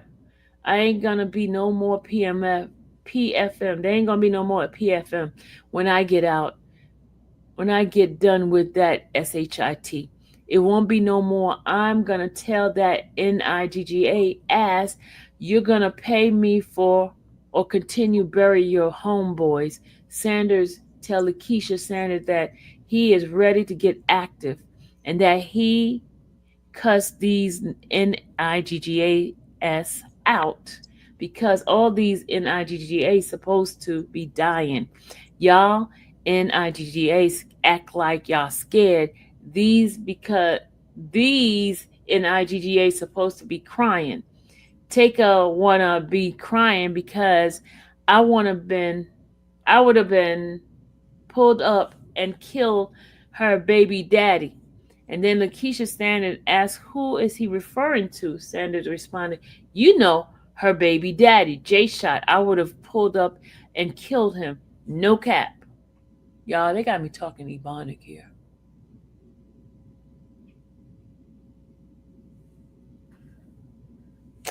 Okay, they got me talking very much Ebonic here, y'all. Very much Ebonic.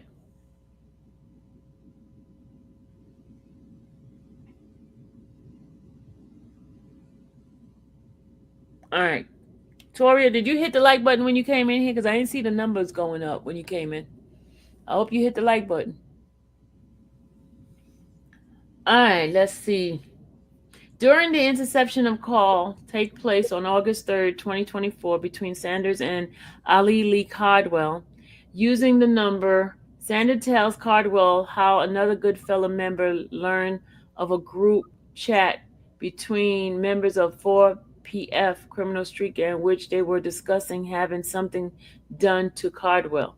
Immediately after the call with Cardwell, Sanders called an unidentified party going by the name AJ using phone number, and then Sanders inquired about the plot to harm Cardwell and tell to not touch Cardwell because he's fam, and tell the call party to dead that situation, and asked the call party who ordered the Cardwell to be harmed.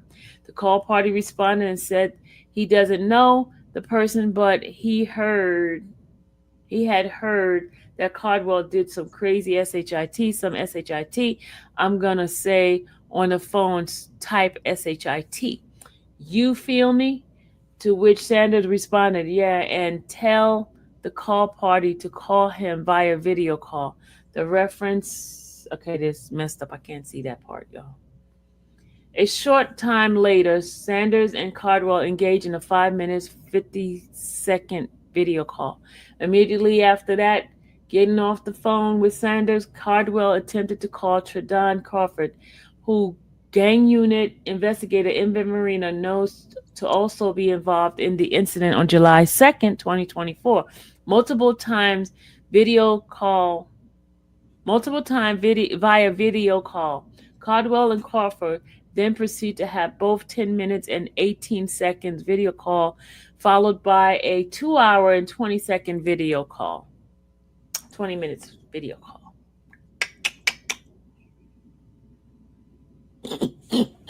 On August 13, 2024, during an interception call, Sanders calls his girlfriend, Califia Sadie, using phone number, and his mother, Lisa Sanders.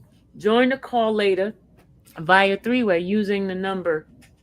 Earlier on in the day, Atlanta Police Department gang unit traveled to Hancock State Prison to visit Sanders to discuss the murder of his cousin, Trevante Threat Turner, as well as information. Wait a minute. Is that the same threat that Woody knows? Is that the same threat, y'all?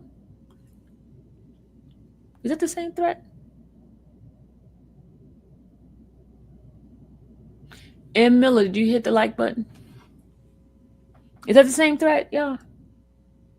It is? Okay. He did die around July, August, didn't he? Yes. Okay, y'all. Okay. Thank you, y'all. Thank you. Okay. Threat Turner, as well as any information that may have aid in the investigation into the murder of the children on 1043 Spark Street. Later that night, after gang unit investigator Vimba Marino and in Flores had left the prison and returned back to Atlanta, the target calls Sadie The target called Sadie, and had become extremely paranoid. Uh-oh. And insisted to change his number. The following exchange take place between Target and Sadie on the call. Sadie, I'm trying to see what's wrong because my thing is about it is. Huh? I'm trying to see what's wrong because my thing about it is. Y'all, I don't know what they're saying, man. I don't know what these people saying. But I'm going to read it again. It's not my reading, it's they're talking, okay? I'm trying to see what's wrong because my thing about it is you don't want people to worry about you. That's the only thing I'm trying to think about. Why would you not be like you? Okay, hold on. Why would you not be like, did you reach out to anybody if that the case? If that's the case. I don't know what the hell that lady just said, but I'm going to read it again. I'm going to read it again, y'all. Thank you, Brandy. Okay, I'm going to read it again. I don't know what. Okay, here she go. I don't know what's going on, but I guarantee you if somebody. Oh, I'm sorry. I moved to the wrong spot. Sorry, y'all. She got me crazy. I moved further down. Hold on. Let me go back up to where I was at. Why would you be Why would you not be like you did reach out to anybody if that's the case? Y'all figure that out, what she's saying, because I can't figure it out. Then Sandra said, man, you don't even know what went on. Then Sadie says, I know that. That's what I'm saying. Like, why you could call before this or send a text like you good or some shit shit like this. I don't know what be going on, but I guarantee you if somebody you don't call nobody and they waiting on your call, you probably shouldn't pick up. You probably should have picked up. Then Sanders says, I really got to change this number, thought. Then she says, why? Then he says, them folks came down here today. You heard me? And then she said, what what did what to you? And then he said, gang unit and homicide detective. And then she said, so what did you do with your phone? Like you didn't have your phone on you when they came? Then he said, no, they called me up front. I was in this bitch sleep and shit like 11. My brother had done told me about this shit with threat, and that shit was ugly. They pushed up. They were like, we ain't coming to charge you intelligently to stop the shit they're doing. And then she said, they what? And then he said, what do you mean? Like, they're like, that's your cousin. The like folks on the west side sliding for him. They're like they showed me 9 bodies. They told me a little kid got killed. Sadie said, oh. And Sanders said, they told me 9 body, bro. They like this shit going to on because Lil Baby, god damn it, them folks show Lil Baby did that shit. You know what I'm saying? They like, we know that he's goddamn. This is what they said to him. And then Sanders says, threat supposed to had got killed because of the video shoot. And Sadie said, that's why That's why you been. Then he says, I really got to change this number though. I really ain't did this SHIT yet. I really think this SHIT gonna have me effed up. You know what I'm saying? They they they came you the goddamn come you can't stop between you and what in the world? I don't understand this. You can stop it between you and Lil Baby. And Sadie says, You supposed you supposed to told them don't got nothing to do with it. I don't know nothing about it. But if y'all can free me, I can stop it. No, for real. You supposed to say that. I don't know what y'all talking about. If y'all free me, I can stop everything. That's what Sadie said to him. It should be noted that at no point in time did Sanders mention any indication that his phone calls were being intercepted when discussing changing his number, but rather it appears Sanders was attempting to distance himself from the phone number itself that shows up in the call detail records associated with this case. On December 3rd, 2024, investigator Inven Marino and D. Hulse conducted an interview with Richard J. Hollis at the Cobb County Jail, where he is currently being housed on an unrelated charge. Post memorandum, Hollis was presented with photos of the suspect related to the investigation, including Midnight Sanders, and Reginald Yano Thomas, DeMonte Monte Thomas, Tredon Crawford, Marcus Crawford, and Ali Lee Cardwell, and Octavius Hot Jackson. Hollis denied investigator Enver Marina and D. Hulse that he knew any of the aforementioned individual. When confronted with the act when confronted with the fact by investigator M. Ben Marino and D. Hulson that Hollis engaged in communication with several of the individual using both his phone number and social media account, Hollis still maintained that he did not know them. Investigator M. Vimberino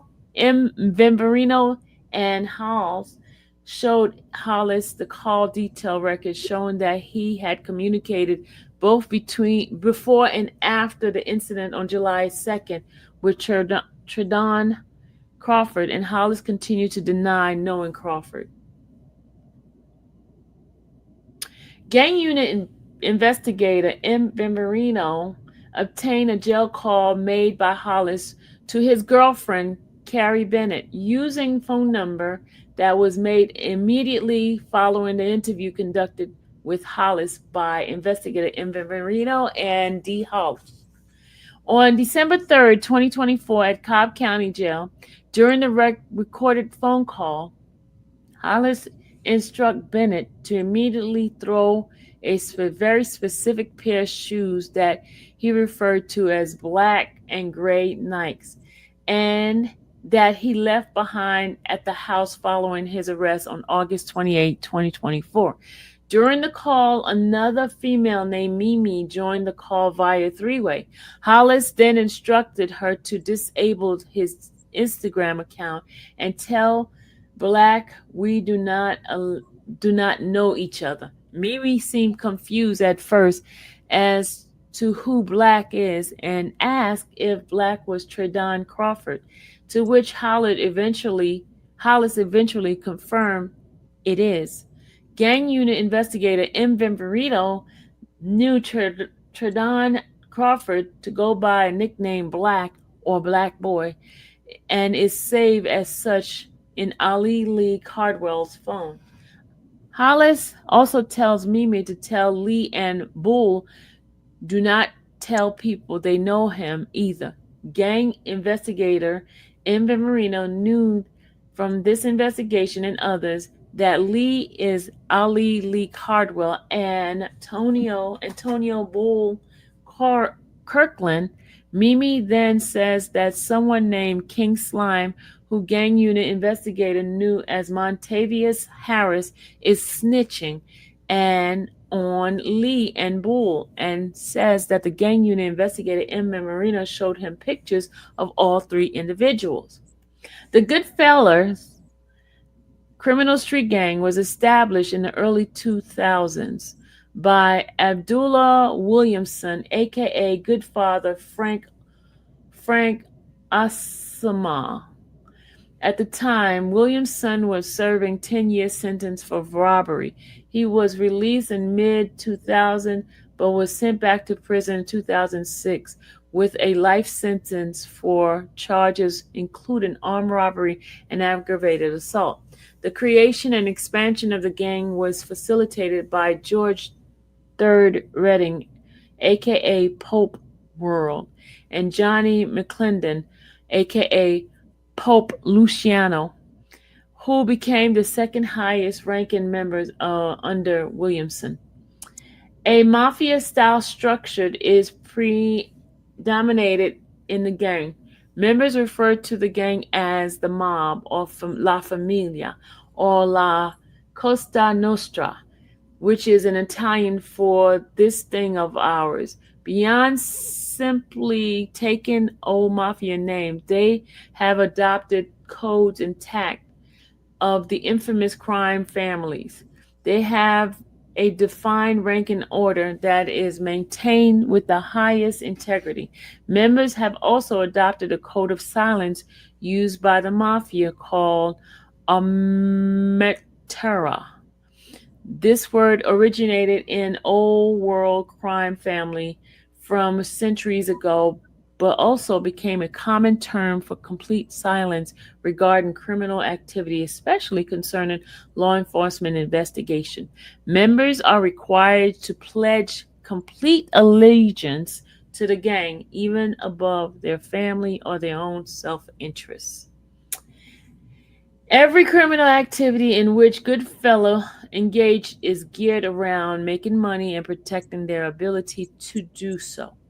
Their desire is to control territories and therefore profit from any and all illegal activity that takes place in those areas. They have established control in criminal activity in several prisons and jail and are expanding their influence.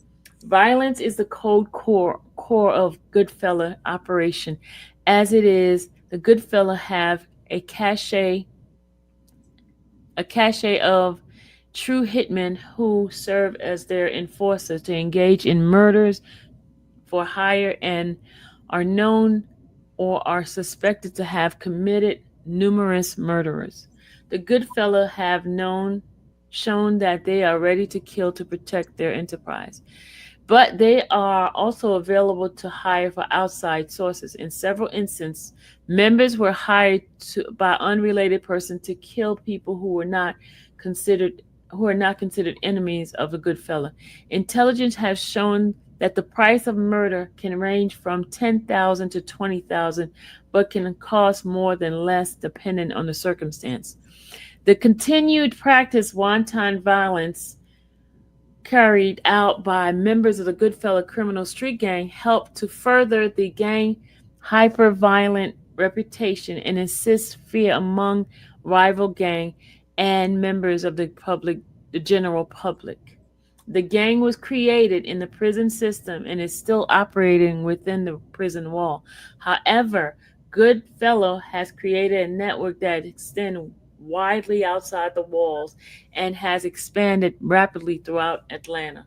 Richard Hollis involvement.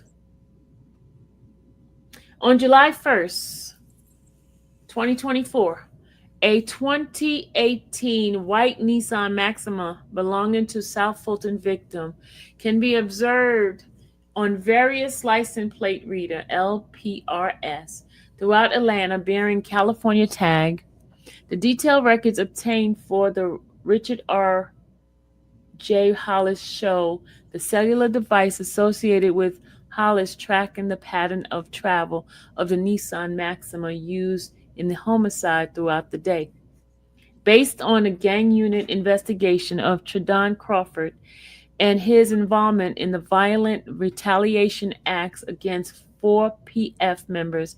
It was discovered that on July 1st, 2024, the stolen white Nissan Maxima bearing the stolen California tag and the rented maroon 2024 Nissan Altima Tredon Crawford had at the time hit the same license plate reader in the vicinity of 9 Peyton Place, Southwest Atlanta, Fulton County, Georgia.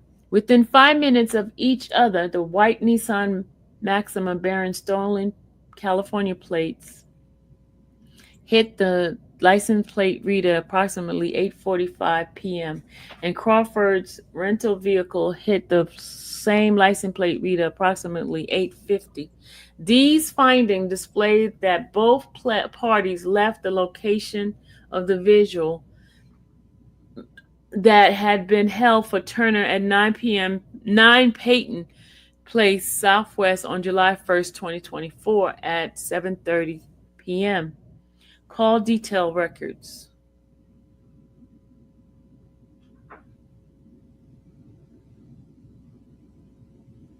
During the gang unit investigation of members affiliated with the OMF criminal street gang, it was discovered that Richard Hollis' cell phone number analysis of the call detail record attributed to Richard J.R. Hollis displayed that Hollis' device connected to the cellular tower associated with the incident location at 1043 Sparks Street, Southwest Atlanta, Fulton County, simultaneously with the suspect's vehicle being seen on surveillance footage circling the incident location. The cellular device then disconnects from the tower associated with the incident location as the first 911 call for service is received regarding shots fired at that area. In correlation with the FUSUS footage on the pattern of travel of the suspect vehicle, Hollis' device connected the tower 2442 Martin Luther King Drive, Southwest Atlanta, and 1815 Martin Luther King Drive, Southwest Atlanta, fleeing from the incident location. Link of OMF criminal street gang. Hollis' cell phone records display consistent communication with his regular call list and fellow affiliate of OMF. Throughout July 1st, 2024, before the homicide of Lamont Freeman and Jacody Davis at midnight, the OMF members attended the visual of Turner and hours later carried out the violent assault on Oakland City that took the lives of 2 innocent victims and injured the third. The gang unit discovered multiple cell phone calls made by OMF members on July 1st, 2024 and July 2nd, 2024. In this, numerous phone conversation began to take place between multiple individuals conversating about interacting revenge on 4PF members they believe to be involved in the murder of Turner. The gang unit observation of call detail records obtained for the gang members involved in the retaliation overt act of 4PF members displayed that Ali Lee Cardwell, Tredon Crawford, Marcus Crawford, Reginald Yano Thomas, DeMonte Monte Thomas, and Richard J.R. Hollis engaged in various forms of communication throughout the night, leading into the early morning hours of July 2nd, 2024. From the Homeland Unit analysis of the call details records for Ali Lee Cardwell, Tredon Crawford, Marcus Crawford, Reginald Yano Thomas, DeMonte Monte Thomas, and Richard J.R. Hollis.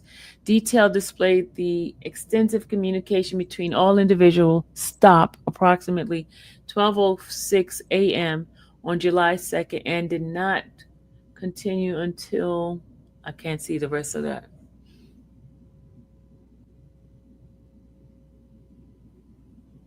Okay. And that is it, y'all. That was it. That was the whole 28 pages. I finished it for you guys. That was it. That was it.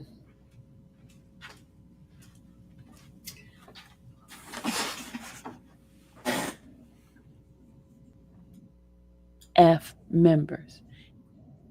All right, y'all. That was it. Gang.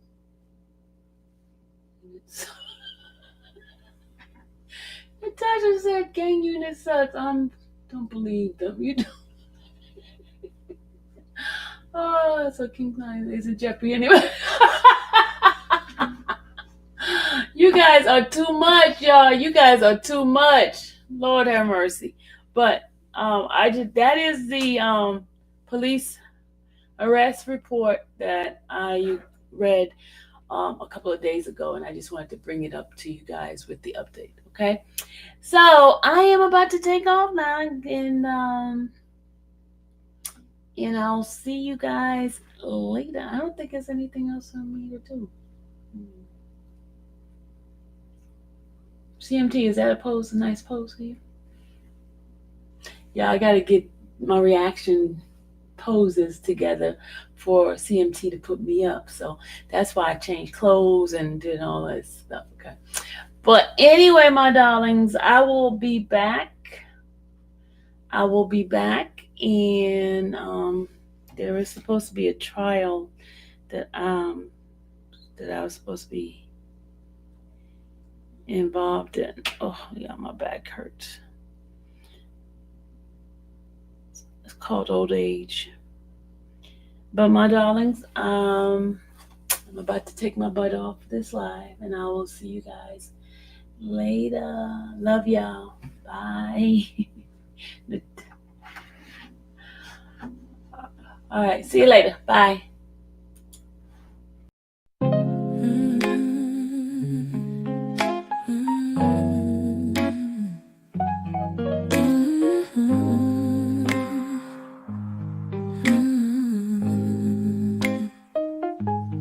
Thank you for watching the infamous Sylvia channel, where laughter and fun make up our panel.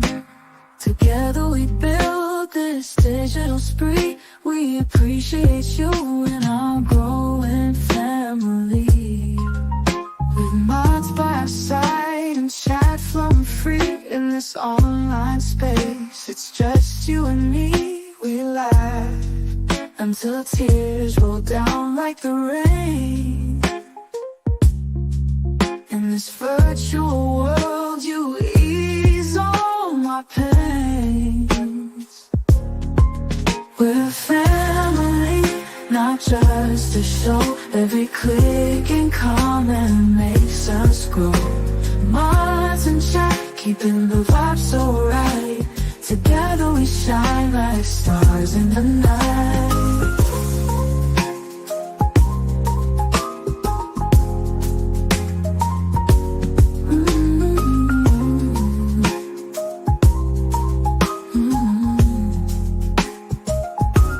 We cherish the moments, the highs and lows, from the latest gossip to stories untold. You're more than a viewer, you're part of the crew in this space of ours. It's all because of you. This digital world where emotion is shared, every post and reaction showing we care. The love is real in this virtual domain. With every sign, enjoys what we'll gain. We're a family, not just a show. Every click and comment makes us grow. Mods and chat, keeping the vibe so right. Together we shine like stars in the night. We're a family, not just a show. Every click and comment makes us grow. Mods and chat, keeping the vibe so right. Together we shine like stars in the night.